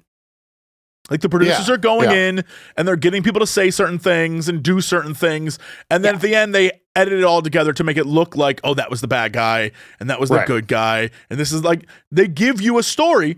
That is not the case in the Mr. Beast show or the Squid Game show. Just not. And it's very noticeable. And you realize it. So while I can sit here and be like, man, the editing in Hell's Kitchen is so whack. They do some really stupid things. They still tell a story. I still know who each of the characters are, even if like my man Randy barely has any time on screen. When he is on screen, he's like just a joy to watch. And that's they're nailing that kind of stuff. Mm-hmm. Yeah. Oh man, I could rant about that Mr. Beast show all day. It is the worst. It's one of those things where I don't know. I still watch Top Chef, but I don't think I watch any other reality shows these days. Yeah. I don't think there's anyone that like pulls me. Top Chef is still it's probably one of the most formulaic ones, but I don't know what other reality shows are out there. There's one that I really wanted to watch. Oh, I'm sure there are. I just don't know them. Called Culinary Class Wars. Have you guys seen that one? It's on Netflix. Sounds like an anime. And it does, doesn't it? I was like, Culinary Class Wars. Yeah. But apparently it's great. I think it's like a home cooks versus like, Michelin star chef sort of. Yeah.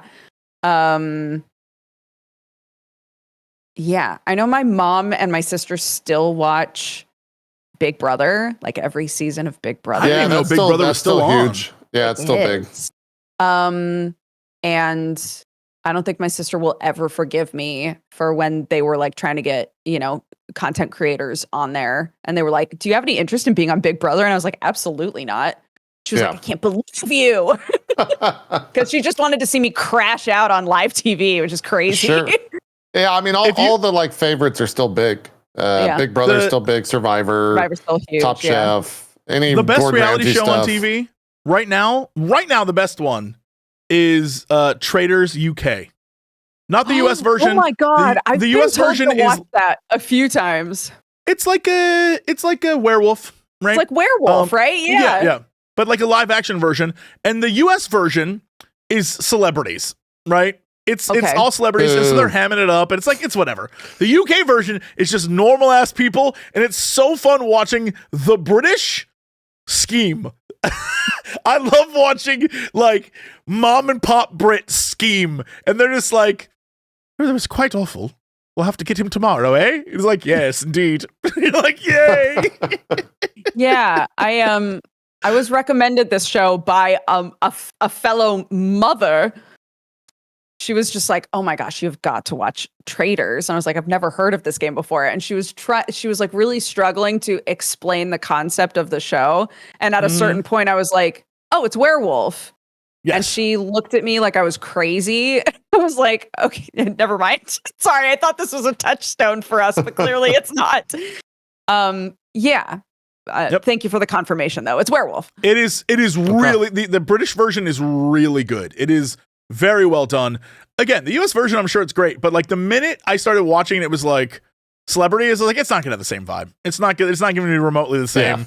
They're there for like I'm gonna ham it up for my career. It's a totally different vibe. And the UK one is, I guess there's an Australian one as well, which makes me even happier because I bet that is hilarious. That one's probably real good. No, I've been trained. Yeah. Yeah. Very excited. I would watch that in a heartbeat. Yeah. I have a show for both of you that I'm curious if I think Dodger, you've watched the one that I have to recommend to you. I don't know if you've watched the one that I have to recommend to you, Jesse. But Is Frieren, it an anime? Yeah, you watched Frieren, right?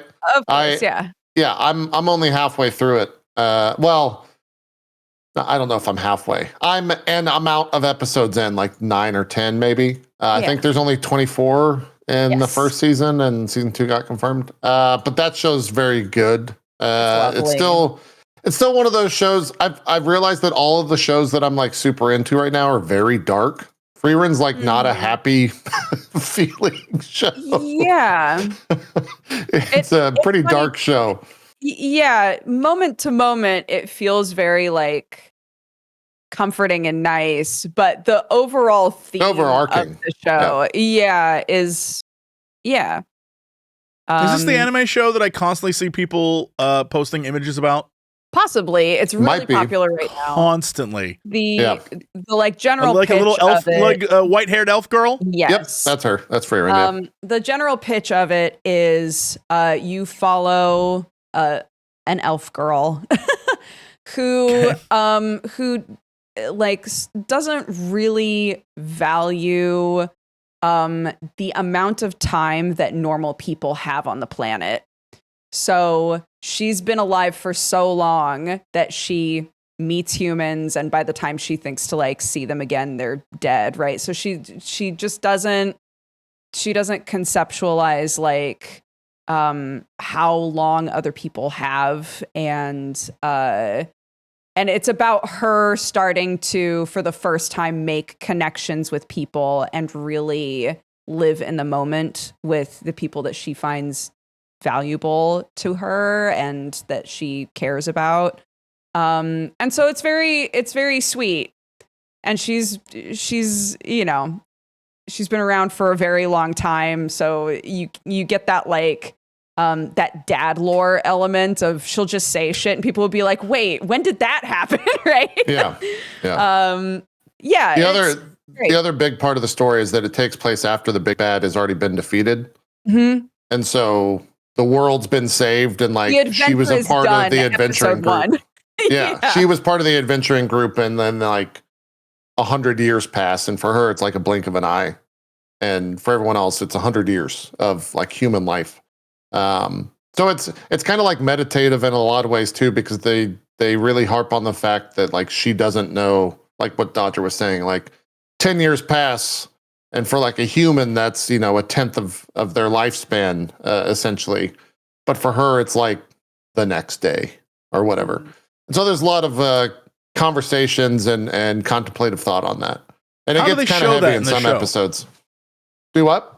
How do they show that? I don't know how to answer that without spoiling stuff. Yeah, I don't know how to answer that without spoiling. I feel like it's one of those shows where like it's really nice to watch it. Okay. I say okay. I'm gonna forget about this conversation and not watch it, but it's on Netflix. It's very easy to digest. It is. Yeah. It's very good. Yeah. Good. I think currently, like ratings wise, when people are asked like what the best anime is, it's like in the top.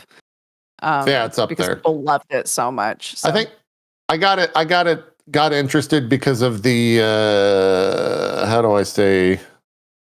I browse TikTok, and TikTok does that thing where it's probably the companies them doing it just but plays it's full episodes. Yeah, well, no, it plays like important episodes or important moments from episodes of TV. Yes. And it was the moment where she says, "Kill yourself." That's like a huge moment in the show. And I saw that clip and I was like, geez, that was kind of insane. What's this show about? Then I like watched the actual show and I was like, huh, okay, that's not what I expected, but it's still very good.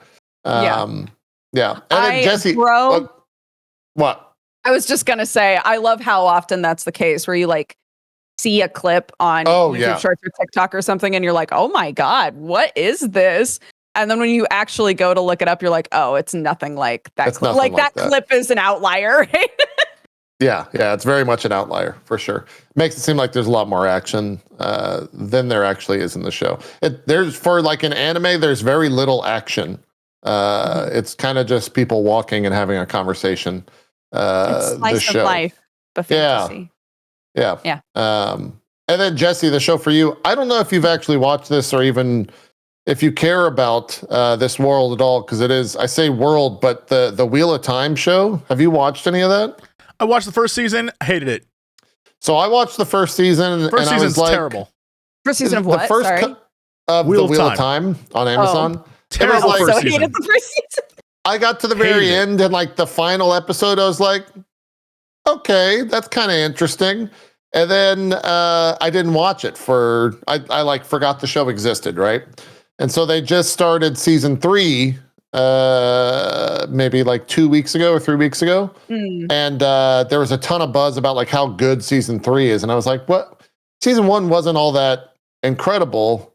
Maybe I should like watch some more of it. So I started season 2. I don't understand what happened or how they improved it, but it needs to be studied because I'm really enjoying season 2. I think it honestly was money. And like so much of season 1 is them just setting up the world. Because season 2, they like go into so much of how the magic works and so much of like different tertiary characters and regions and lore and like all of this type of stuff. And it's very interesting. It's very good. Like there's a whole thing where like the dream world is like the magic in the world. The people that can channel the source, right, to use all the terms in the show, can enter the dream world at any time and like have conversations across the world and all this shit. None of what you're saying is selling me on this show. I don't know. I really like all the magic for it. I just like did not. I even gave the first couple episodes of season 2 a chance, and I think I fell asleep at one point. I just don't think it's like for me. I don't know if it's just not like. I don't know. I kept trying, and I was like, everyone says this is great, but it's also very like it's very like right now, at least where I'm at in season 2, it's very much like, oh, evil is like winning. Like they're like, I mean, that's fine. Crushing it. That's cool. I just realized, I mean, maybe evil should win because I realized I don't like any of the main characters. All of them, I was like, every one of them's annoying. Like every single one of them, I don't like. They basically the friend group or whatever of all the main characters, like even the like evil lady in red. I'm just like, nah, I don't like any of y'all. What's crazy is that I don't know if it's even remotely similar to the books either, because it doesn't seem according to what everyone tells me, not really. It's like a poor adaptation of the books, apparently. Yeah, like they all like all the main characters. I'm like, y'all, if you just talked to each other, this show would be one episode. Right. Because all of your problems are because, like, I'm too proud to share what my real motivations are. And you're like, I thought y'all were friends. Like, what the shit is this? Like, this is That's very true for Morgaine. The Blue Aes Sedai or whatever her deal is, for sure. I like the bad guys too. Like I don't know if you know who Landfair is, but she's real cool. I honestly names ring a bell to me. Any of these people. The like big bad is really cool. I'm interested to see what everyone's going crazy about for season 3, because apparently the most recent episode, everyone's like, that guy's gonna get an Emmy. Like we're gonna get awards for him. I think it's the actor that plays Rand in the show is who they're talking about. I don't know what happens in the episode, but apparently they finally had their like star-studded episode. So I see an episode where it was like, holy shit. yeah. So I've been watching that. Jesse, have you watched Daredevil yet? No, I don't have Disney Plus anymore. Daredevil Born Again is out. Only 4 episodes are. I am saving my give money to Disney until maybe like Andor. 2 weeks into this season of Andor, and then I'll watch all of the stuff I haven't watched. Yeah, but like I'm not. I don't. Yeah, I literally have no I have no more of those channels or no more of those services because I never use them enough. So I was like, screw it, I'm gonna get rid of them until I want them. And yeah, that's why if you're like, Jesse, why were you watching reality shows? Reality shows because they're on YouTube for free. Yeah, they're free. Yeah. And so I'll literally put it up on my phone while I'm cooking and I'll watch it. Like my TV exists, but unless it's to play, Warriors Abyss at home, like I'm barely on that damn thing anymore. I don't have a lot of like, I'm going to sit down and watch TV time because every time I watch TV, I'm like, this show sucked. What am I doing? Why am I watching this? I hate this. Damn. You're too critical. That's all. No, I just think a lot of it's crap. Like I can't believe some of the stuff that gets made. I'm like, you spent how many million making this? Who? Like, what nepotism caused this to happen? Like, it's just terrible. Yeah. Daredevil's really good. You should watch that. I've heard great things. I'm excited. Most recent episode. It sucks because they like promoted the most recent episode and it's like returning character shows up and it's like, boom, here's the returning character when you like load up Disney. Yeah. But yeah, the character, like, that stuff. It was one of those things where when the character actually showed up, I was like fist pumping in fucking real life and shit because I was so excited. So that was really cool. I'm trying to think if there's anything else I've been watching in terms of shows. I have a bunch of things that I haven't watched Severance. I haven't started that at all. I have been waiting for season 2 to end to watch season 2, but season 1 that is my plan as well. Okay. Yeah. Well, it's over. I don't want to. Very good. Yeah, I don't want to give ended Apple last night. money week to week. So Apple's honestly the best one, though, out of all of them. They've got the best shows. They've got the every best once in a while they do. Yeah, and then I'll buy it for the 1 month, watch all the shows. I mean, that's what I did for Ted Lasso. I was like, I gotta watch this show, and I did. Loved it. Great show. Binged all 3 seasons in like a week. And I was like, this show is beautiful. I fucking love this show. Yeah, it was great. You should watch Shrinking if you haven't seen that yet on Apple. I don't know what it is. The quick pitch is Jason Segel plays a therapist, and Harrison Ford is his boss, who's also a therapist. Yes, and Jessica Williams is on that show. Yes, and Jason Segel's wife died, and he's raising his daughter by himself. Mm-hmm. That's quick pitch. And Harrison Ford is fucking insane. Like, probably the best acting he's done in a very, very long time. Very, very good in the show. And like Harrison Ford's gruff way of acting. Right. So, oh, jeez. Did he ever say, oh, jeez, Chewie? Probably, yeah. We've got to get the hyper-converters. He has a monologue in the most recent season that like everyone watches it and it just like brings them to fucking tears because of how like life-affirming, I guess it is, without spoiling anything. For Callista. I was spending all my time with Chewie. Yep. On the Falcon. Yep. I like how this is your bad Harrison Ford bit. Yeah, everyone has to have a bad Harrison Ford. Yeah. My bad Harrison Ford is a good Nicolas Cage, and frankly, I'm here for it. True. Gotta get on the Falcon, Chewie. Yeah. God. Have any of you guys ever watched Jack Reacher? Yes, I love Jack Reacher. I'm caught up. I love Jack Reacher. I'm all caught up on the. Wait, are you talking about the movie or the TV show? TV show. The show. Movies, the Amazon whatever, show. Yes, fine. I love It's that. I've been right. watching that too. TV show rocks. So I had never heard of this show before. Had never heard of the movie. Had no idea what it was. Nothing. Oh Not God. the books. Okay. You just started it blind? No. So Sam was like, there's a new season of Jack Reacher out, and I haven't watched it yet. We should watch it. And I was like, I've never seen this show before. And he was like, oh shit. Well, let's start watching season 1. From the beginning? Yo! Dude. You got to watch that man beat people up in jail and shit? Oh, I love Reacher. But like, tell me why this show is literally just buff Sherlock Holmes. It kills me. Yeah. No, it's straight up like guy power porn. Like, 100%. He just Season 2. Season 2 literally starts with male fantasy scene. Season 2, literally, he walks in to a like Goodwill store and is like, hey, I'm going to change out my clothes because that's what I do. And the girl's like, what do you want to do with this? He's like, keep it. You're a Goodwill store, aren't you? And I'm like, yeah. And then outside, he's like, I'm going to go across the street to get more money. And he gets there, and there's a woman at the ATM, and she's like shaking. And he's like, are you being forced to do this? Is that man over there? Is that man holding you at gunpoint? And she's like, my kid is in the car. And he's like, I'll be right back. He walks over, beats the shit out of the man, comes back, and he's like, you're good. And then goes back, and the woman's like, oh, he's like, I need a new jacket. And she's like, why do you need a jacket? He's like, this one's got blood on it. Cut to credits. I was like, yeah, let's go.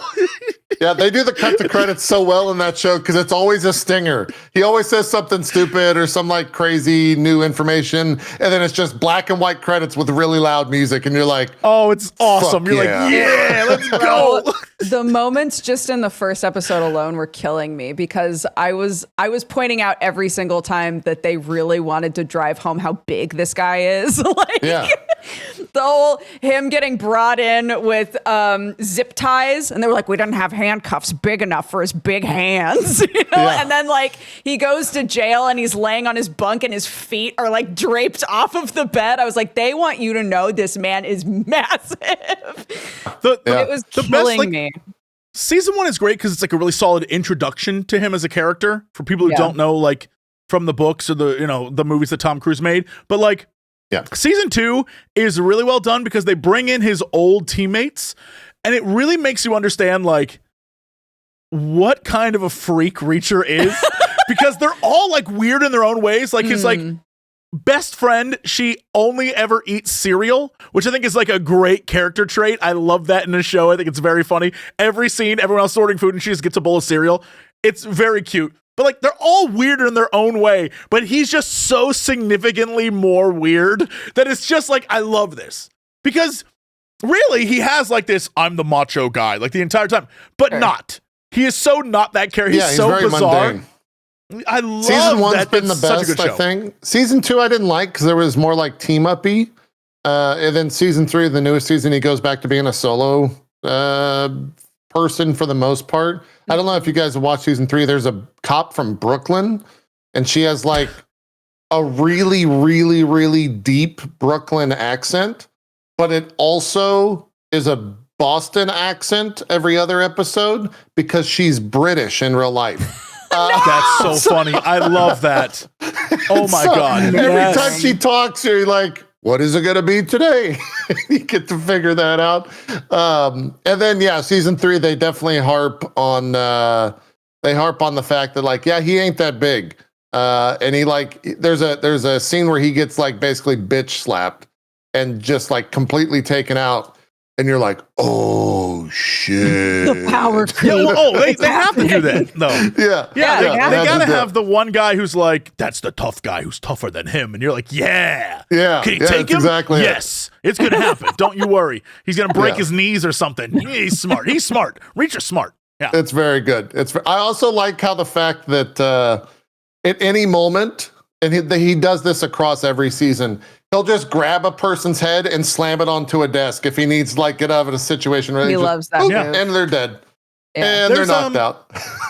There's something mythological or like superhero-esque about it because he literally, his whole thing is, I just roam around from town to town and save the day. And it's like a comic book or an anime that's just live action. It's very fun. I didn't expect it to be as like goofy as it is. You're right. Yeah. It's literally just fun power fantasy. Like he meets a person, immediately knows everything about them and can break their knees. And you're like, okay, sure. Yeah, why not? He's he's shown interest and a lot of people are wanting him to be the new Batman in James Gunn universe. Yeah. Which I think would be kind of cool. So many because Batman. We have had a lot of Batmans, but he would be like the most physical Batman that would make a lot more sense for the fact that he could actually deal with like other, people like Superman or Wonder Woman in terms of physical strength, at least as a human. It'd be a little bit more believable than like George fucking Clooney walking out there and shit. But it would be cool. Reacher definitely falls into a class of like media that besides just being like male fantasy porn is also like it's the exact same thing as, oh God, what is that Denzel Washington series? Where the Equalizer, the Enforcer. Equalizer? Yeah, maybe Equalizer. I've seen all three of those films. They're great. Yeah, or like John Wick in that series of like one man rights the wrongs of the universe. Right. It is like so supremely entertaining, but it isn't just that. It's the fact that for some reason, and I don't know why this is, but in all of these shows, all of these movies, whatever, the idea that this man, all evidence points to him being able to kick your ass at any given moment, but everyone constantly disrespects them. Yeah. Like in The Equalizer, for example, he clearly has displayed skills that he can murder anyone at any time, no matter what. But the bad guys are always like, look at this old fart. What are you going to do, old man? He's like, he'll like grab their finger and be like, if I pull this finger, you'll crap yourself right now. And they're like, oh, jeez. Oh, jeez. And it's every time. Well, that's like hilarious. A genre of film now, right? Like it's the everyday, like, I think who's the Jason Statham, whatever his last name is, who does like The Beekeeper or the car driver or whatever. Yeah, I think his newest film is literally I think his newest film is literally like the everyday guy. Because they're just like, fuck it. We don't need you just need a random person. Yeah. Oh no, it's called The Working Man. That's the name of the film. Man. Like, okay, yeah. He does't need an exact job anymore. He just needs to be a random dude who everyone like underestimates, and then he beats their ass. Yeah, it's like that movie Nobody, I think it was called. Nobody. Like that film's great. It's straight up just a genre now of like normal guy doesn't take shit anymore, which definitely tells you about the state of the world. But I think it's like really interesting that that's kind of the vibe. And that's Reacher. That is all of these. And I unabashedly love them. There's something about them. They're great. I love it. It ticks the same thing in my head as when I play Dynasty Warriors and I kill 1,000 guys. I'm like, there's just something fun about watching one guy be like, F this noise, and start wailing on dudes. It's great. I love it every time. Yeah. Did you see that Ballerina, which is the newest film in the John Wick world? Yeah. That has Anna Armas as the main character. John Wick is the bad guy. Oh, perfect. Like John Wick is hunting her, and so you get her POV as John Wick is hunting you, and like that's kind of a fun switch for that franchise. That's very good. Yeah, I'll definitely be checking that one out. I don't even think I've seen. I don't know if it's like a prequel or how it works, but they just released the first trailer for it. It is 100 spoilers for the fourth movie. It has to be a prequel. Well, the dog sees something. It has to be a prequel. You never know. Those are unless quickly they pull becoming a favorite genre. Fast and Furious, and it's like they were all prequels, dude. You never know. Yeah, you never know. Yeah. Aside from that, the only other thing of significance that I've watched is Dogman, which I adored. I can't believe that's the winner for you. I love it. What is Dogman? I've watched it 3 times now. I love it. You don't know Dogman? Okay. So the film? Yes. Did you were you in the generation of kids that were into Captain Underpants? Or were you adjacent to Captain Underpants? No. The comic series. That's about I know what it is, but I don't think I was into it. Okay. So it's the same universe as the Captain Underpants stuff. The concept is the kids that create Captain Underpants in that, it's like their first comic that they ever made together. And it's Dogman, and the framework of it is that there's the best, burliest, coolest cop, but he's dumb, and his best friend dog, who is really smart, but is limited by the fact that he's a dog. And they are in an explosion, and in the goofiest cartoon way possible that they could do body horror. They go to the hospital and the nurse is like, I'm so sorry, but Officer Knight, your head no longer works. And he's like, oh man. He's like, and Greg the dog, I'm so sorry, but your body no longer works. And he's like, wow. And they're like, guys, we should put the dog's head on the officer's body. And then they do it. And he becomes a super cop, quote, quote. And it's ridiculous. I love it. Okay. So it's just, you've watched the movie 3 times? Yes. And before watching the movie, I had read the first comic. I think the movie covers the first 3. Do they not address his origin in the comics? What do you mean? Like, yeah. The comics seem like they're for children. They are. And I would imagine he just started as a dog cop, no. but I like, no. He blows up in the... I would have, for some reason, really appreciated if the comics were just comics and he was just dog cop. But for some reason, the movie studio thought they really needed to explain. That would be so fun. And they just took a childhood comic that's goofy and were like, no, it has a dark origin story. Bro. What is there's another comic book that's reminding me of, but I think it's like that the dad was an artist and he had his like 4-year-old create the story of the comic, and it was like a T-Rex police. What? Axe Cop? Is that what you're thinking of? Is that it? That might be it. The Axe Cop is definitely that concept. Either it's an older brother and a younger sibling, or it's a dad and a kid. I can't remember what the... That's a 5-year-old and his 29-year-old brother. That might be it. Because there's also one where it's like it's a T-Rex or something like that. But Axe Cop might be the one that I'm referencing. Yeah. That's a Axe Cop definitely has a T-Rex. Oh, then that is the created one by a 5-year-old and his 29-year-old brother. Yeah. Yeah. It's like the kid conceptualizes the story and the characters, and then the older brother makes it. Like or draws hilarious. it and inks and all that stuff. Yeah.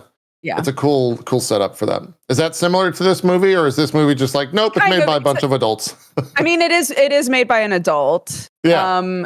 But I don't know. He's got a good way of being like, here's like the goofy sort of kid way that maybe, they would construct part of this story. Yeah, it's oddly sweet. It's very silly, but like there are so many. I was actually really emotional at the end the first time that I watched it. I think that it's a really sweet movie. It's my current. I always have like a kids movie that is my comfort film. Before this, it was Mutant Mayhem, which I still love, but now it's Dogman. I don't think I've seen Mutant Mayhem either. What? You got Mutant Mayhem? What do you mean? Wait, the Teenage Mutant Ninja Turtles film? Yes, it's so good. Okay. I haven't watched a lot of films in the past couple of years. For some reason, I just only watch TV. I don't watch that many films. Kids' films are great because because they can't be too complex, right? Sure. So like if you're the sort of person who's like, I'm going to do something while I'm watching this, or like, I don't trust myself to like fully invest in this movie, you're probably still fine. Mutant Mayhem, I think, absolutely falls into that category. There's a lot of really fun stuff that happens in it, and the animation is gorgeous. But like, I don't think you need to be paying like extremely close attention to be like, what are these turtles doing? Sure. Dogman is kind of the same. It's simple. It's simple and it's goofy, and the animation looks great. But it's also very sweet. I don't know. Did you watch? Have you seen The Wild Robot?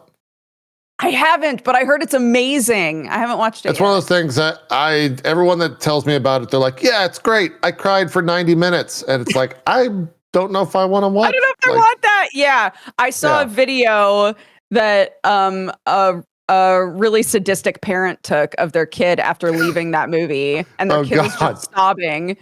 He was like, "Did you really like that movie, The Wild Robot?" And their kid was like, "Yeah, it was really good." And I was like, "I don't think I should watch this." Yeah. I've heard that's really good. And then there's one that just won the Oscar over The Wild. It's about a cat. Is it a Flow? Flow's the other one. I have not seen. No. That's just one animated movie of the year. You actually will have to watch that, Dodger. You won't be able to follow along without watching what's going on. I do actually watch it. I'm saying to JP, if he doesn't enjoy watching movies very much, and maybe it's because it's not that there's a lot compacted into 2 hours. Kids' movies are nice because not as much needs to be compacted. Chat's very quick to like point out that I'll watch The Pitt. The Pitt isn't like an emotional. The Pitt is a different. The Pitt's just anxiety. Right. The Pitt activates a different thing. Yeah. Wild Robot's like, hey, have feelings. The Pitt's like, hey, have feelings, but anxiety. So it's a little different. I don't want either of them. I want to be numb while I watch Gordon Ramsay yell at 11 chefs who just can't get their damn meat done. I get it. Yeah. Why is the chicken raw? How is the chicken raw, JP? It doesn't make any sense. Yeah.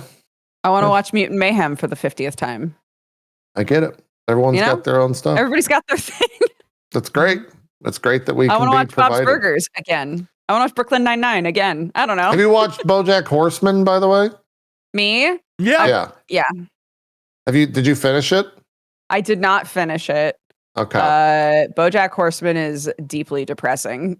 Yeah, no, it's one of the most depressed, probably the most depressing show I've ever watched. Might be one of the most depressing things I've ever seen. Yeah. So I would watch it in spurts and then I'd go, and now I need a break. Kind of like Berserk. Yeah. Whenever I read Berserk, I'm like, all right, did a few chapters and now I'm good for a couple of years, I think.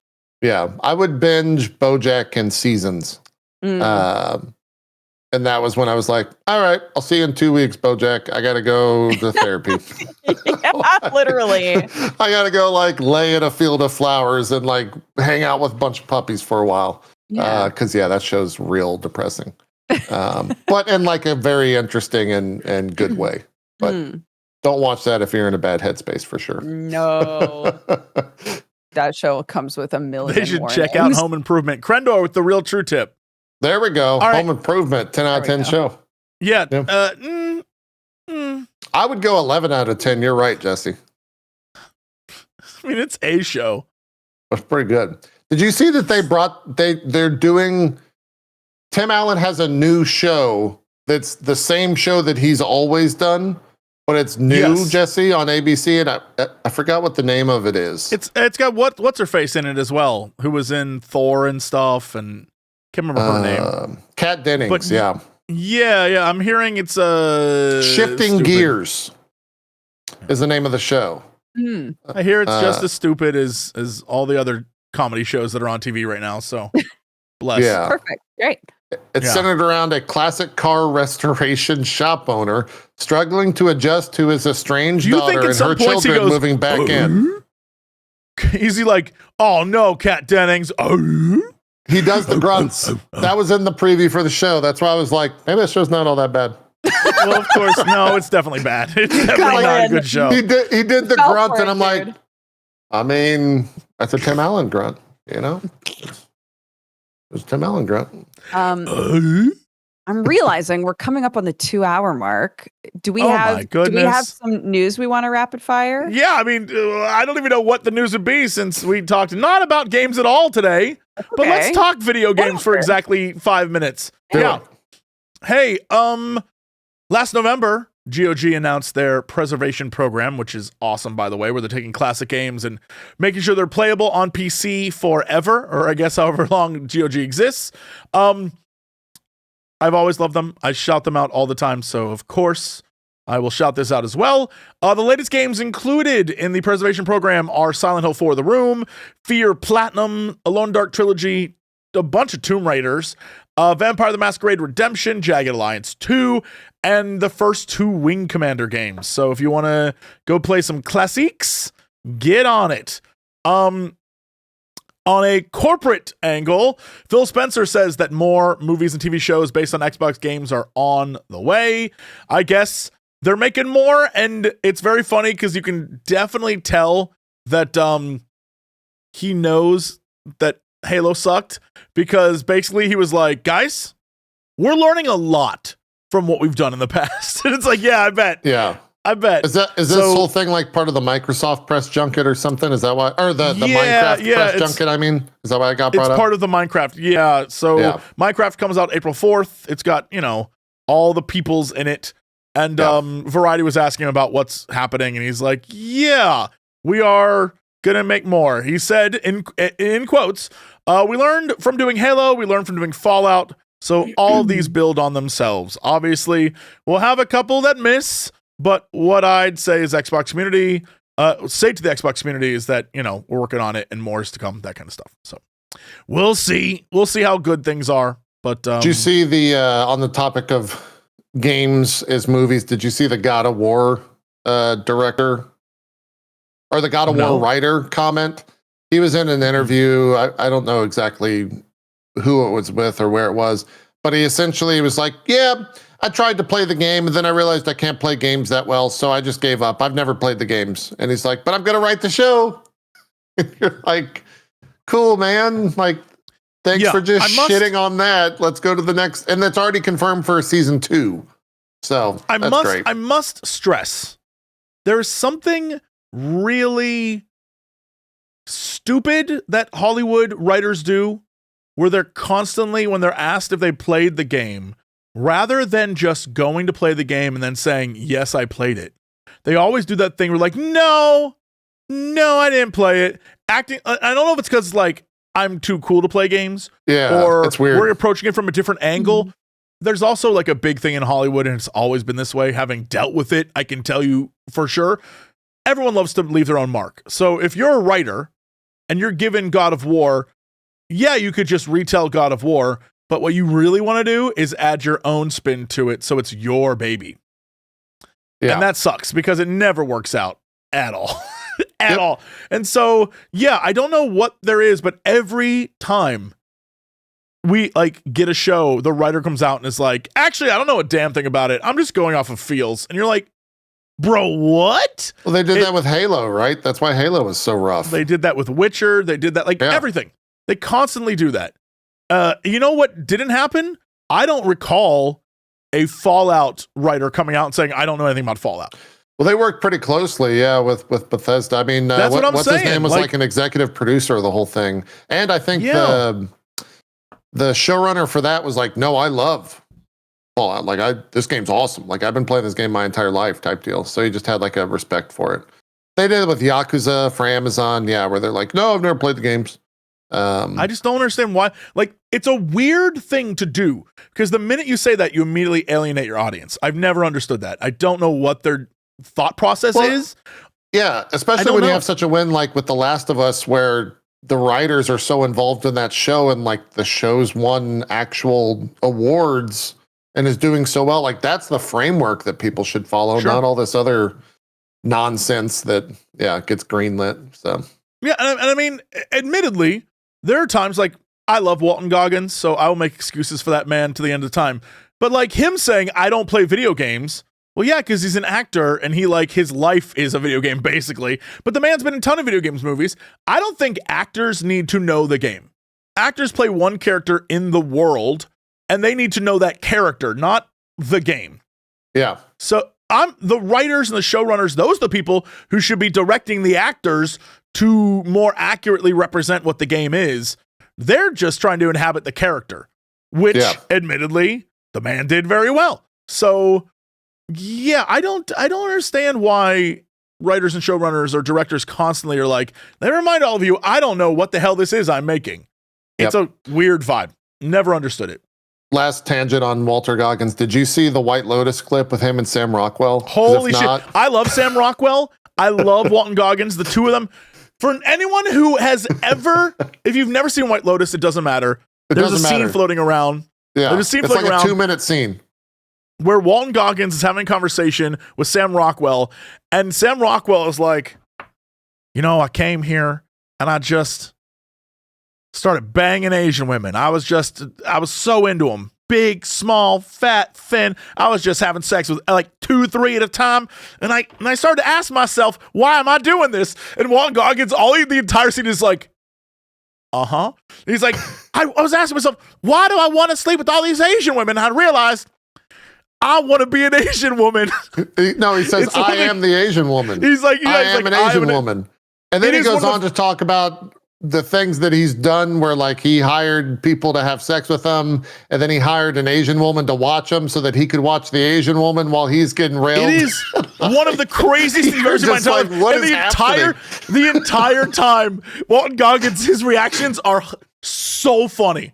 Yeah. They're one of the funniest things I've ever seen. This conversation at the weirdest time. No, that's the best part. God. Is Walter Goggins? It's one of the funniest things. You're Walter Goggins in this situation because it cuts back and he's just like, I am Walter Goggins. Perfect. Oh, it's one, like, the show is crazy, but that might be one of the craziest scenes I've ever seen on TV in my It's just them sitting at the in the bar having this conversation, and it's so funny. It's pretty funny. Yeah, it's one of those imagine you're having a conversation with a friend and everything they said every few seconds got more and more crazy. Yeah. Like, it starts out normal. He's like, yeah, you ever think about why you came here? And then by the end, he's like saying the craziest things. And Walton Goggins is just like, It's great scene. Yeah. Anyway, last little bits here. Speaking of, well, not so great. I'm sure a lot of you saw that weird Aloy clip they posted online where they took Aloy and then just put AI in it. Mm-hmm. And it was at a real ass press conference. Like, this is the future of what we can do. And it's like, hello, I am Aloy, and I can't wait to go on adventures with it. It gets crazy. It does that AI voice, and everyone's like, this is the future. We can do so many cool things.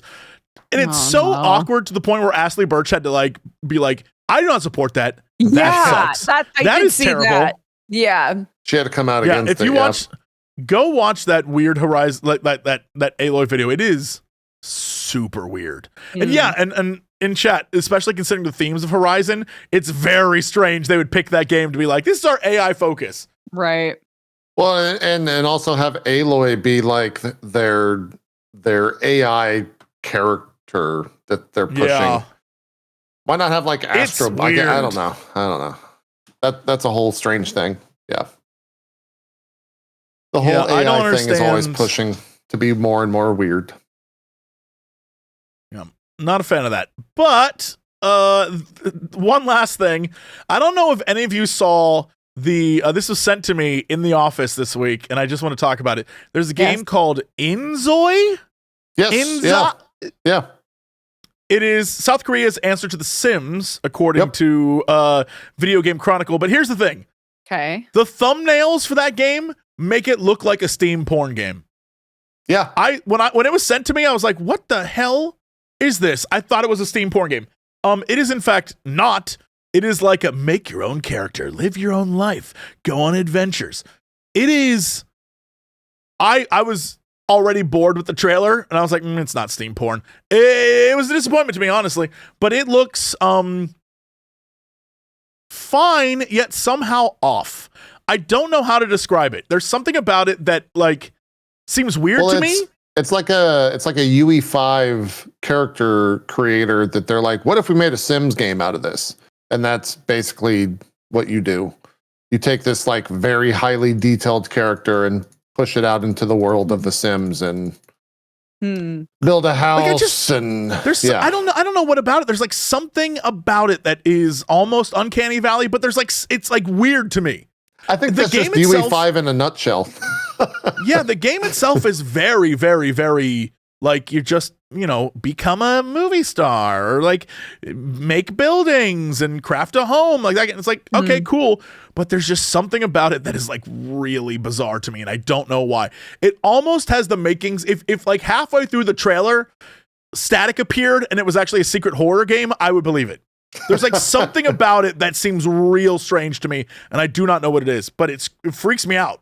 Yeah, that game's kind of crazy because you can I was watching Gassy Mexican play it.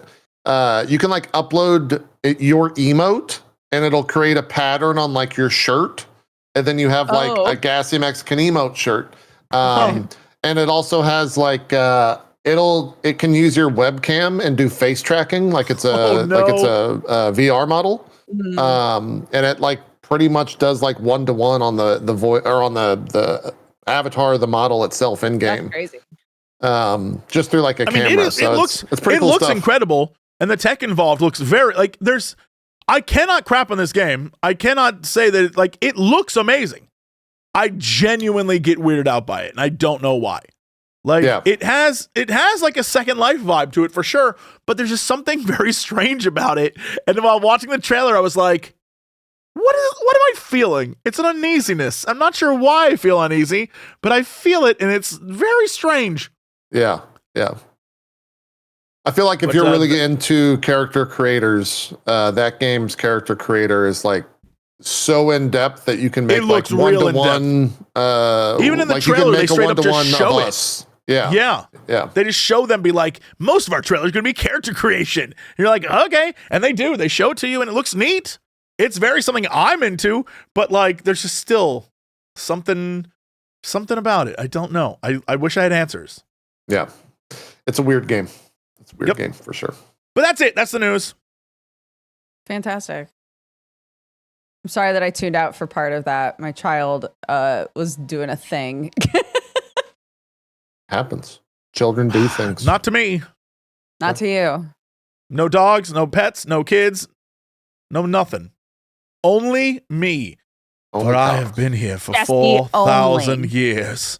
As I've watched the men rise and fall, live and die, you are nothing to me. I am endless. I am your god now.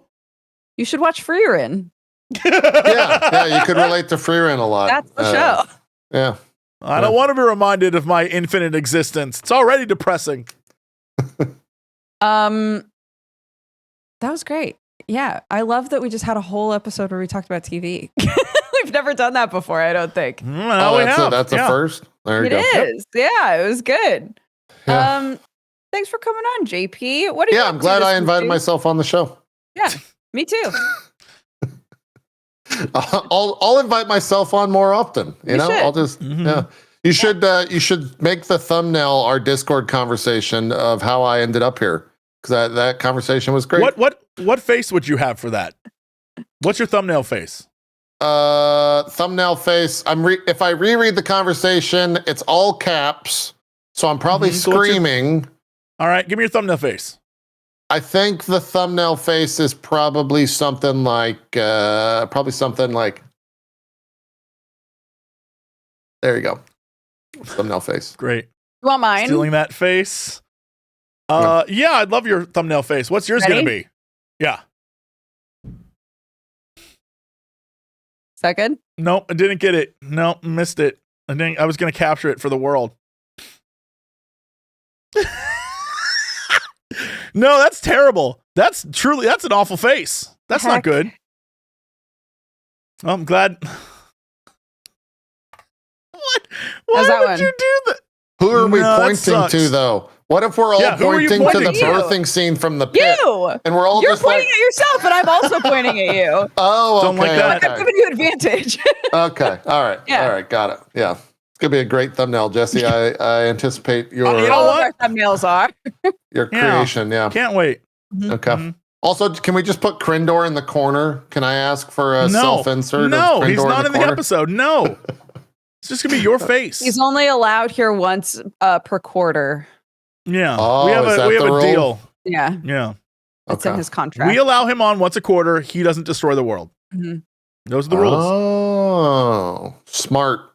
That's a smart contract. We're basically keeping society going. We're fixing things. Yep. We're humanitarians. Yeah. That makes sense. JP, what do you got going on this next week and this weekend? Well, I'm streaming more AC Shadows. I've been enjoying that, so I'll be playing that right after the stream here. Nice. So if you want to come join us over on my channel, you can. Next week, pretty busy actually. I've got a sponsored stream on Monday for 33 Immortals. That's going to be a lot of fun. I got a sponsored stream on Wednesday for Redacted. That's going to be a lot of fun. I got a sponsored stream on Thursday for Path of Exile co-stream. That's going to be a lot of fun for their new season.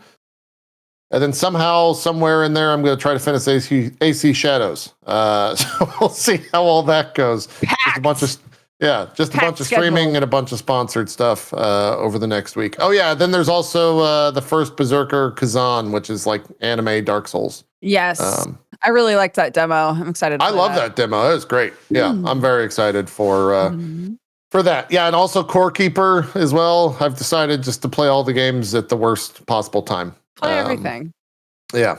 So I'm just playing a little bit of everything. And you two will appreciate this, maybe. I'm finally going to start Dawn Trail. Oh, nice. Great. Yeah.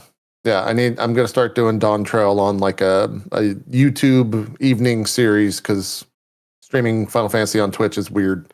You mean no one watches it? Yeah, you're right. It's true. Weird. We call that weird. Jesse. Right. Yeah. It's honestly, weird. most people on Twitch don't watch story-heavy content unless it's something that's been out for a while. The reason I think is because most people don't want their story spoiled. Like, I get it. I get it too. Yep, I get it. So amazing. What about you, Dodger? What are you up to? Oh my God! I'm throwing it back to you. I get to go before Jesse. That's right. Oh my goodness. I might be trying to finish up Proverbs. We gotta play a bunch of Warframe, gang. I have to get to the new war, which is like eight quests away or something. Yeah, for a potential sponsored thing. So yeah, I'm trying to go hard on that game. Fortunately, a lot of the stuff that's super grindy, they have smoothed out over time.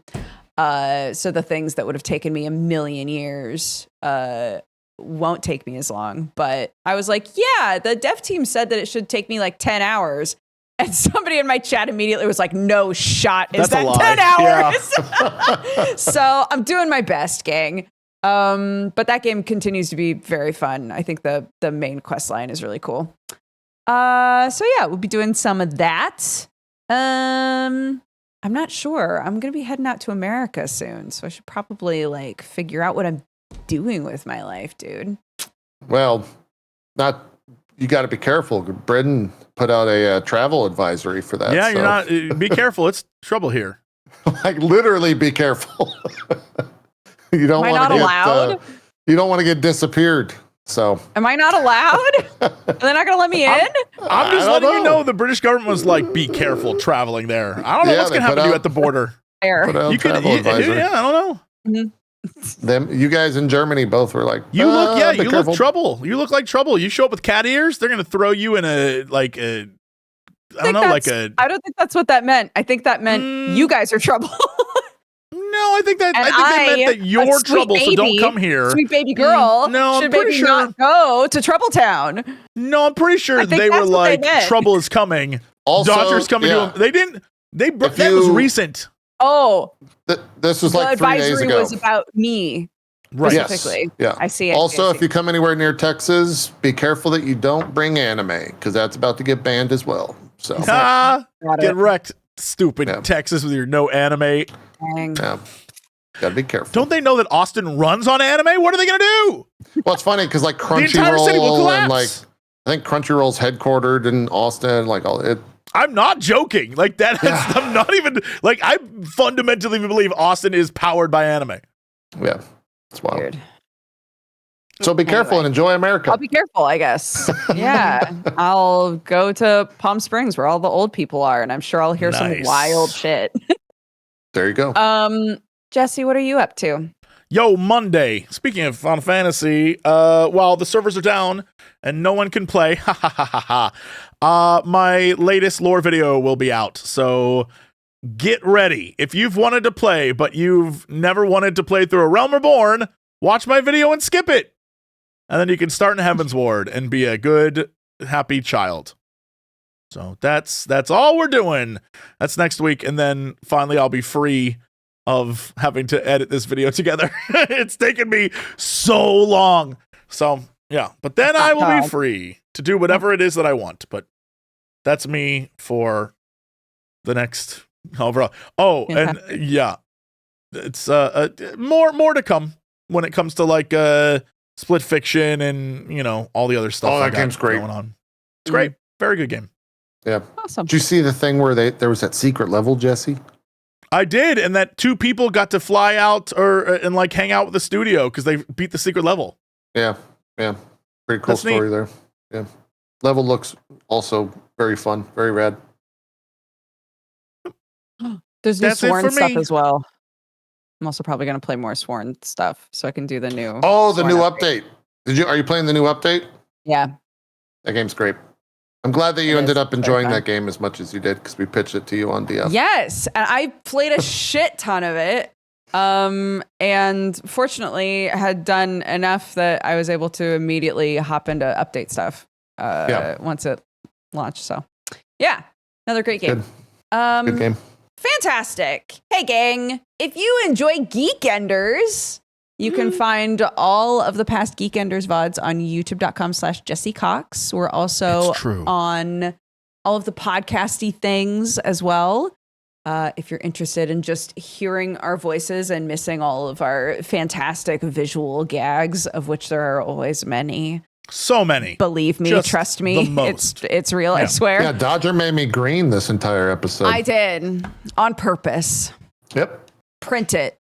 Have a fantastic weekend, a fantastic week. We will see you guys again next Friday. So take care, everybody. I will. They will. Not me. He'll be in chat. Don't let him lie to you. When do you do drop Sundays? Sunday. Drop frames. JP will see you Sunday. I'll see you Sunday. Friday. See these two Friday. It's a team effort. There you go. So long, everybody. Take care. Bye-bye. Bye. Yeah, you know what time it is. It's time for the Geekenders podcast. MegaRan, Jesse and Dodger, what up? Let's go. Yo, it's the weekend. Yeah, it's time to geek out. Let it begin. Go on, stream and shout. It's Jesse and Dodger, so give them a follow and see what the Geekenders are all about. Yo, it's the weekend. Yeah, it's time to geek out. Let it begin. Go on, stream and shout. It's Jesse and Dodger, so give them a follow. #1 geek podcast, without a doubt. Yo, another end of another long week. Got a job and a kid, I know that you all beat. So take a second, grab a drink and vibe while we catch you up in just a matter of time. On gaming, comics, whatever you're doing.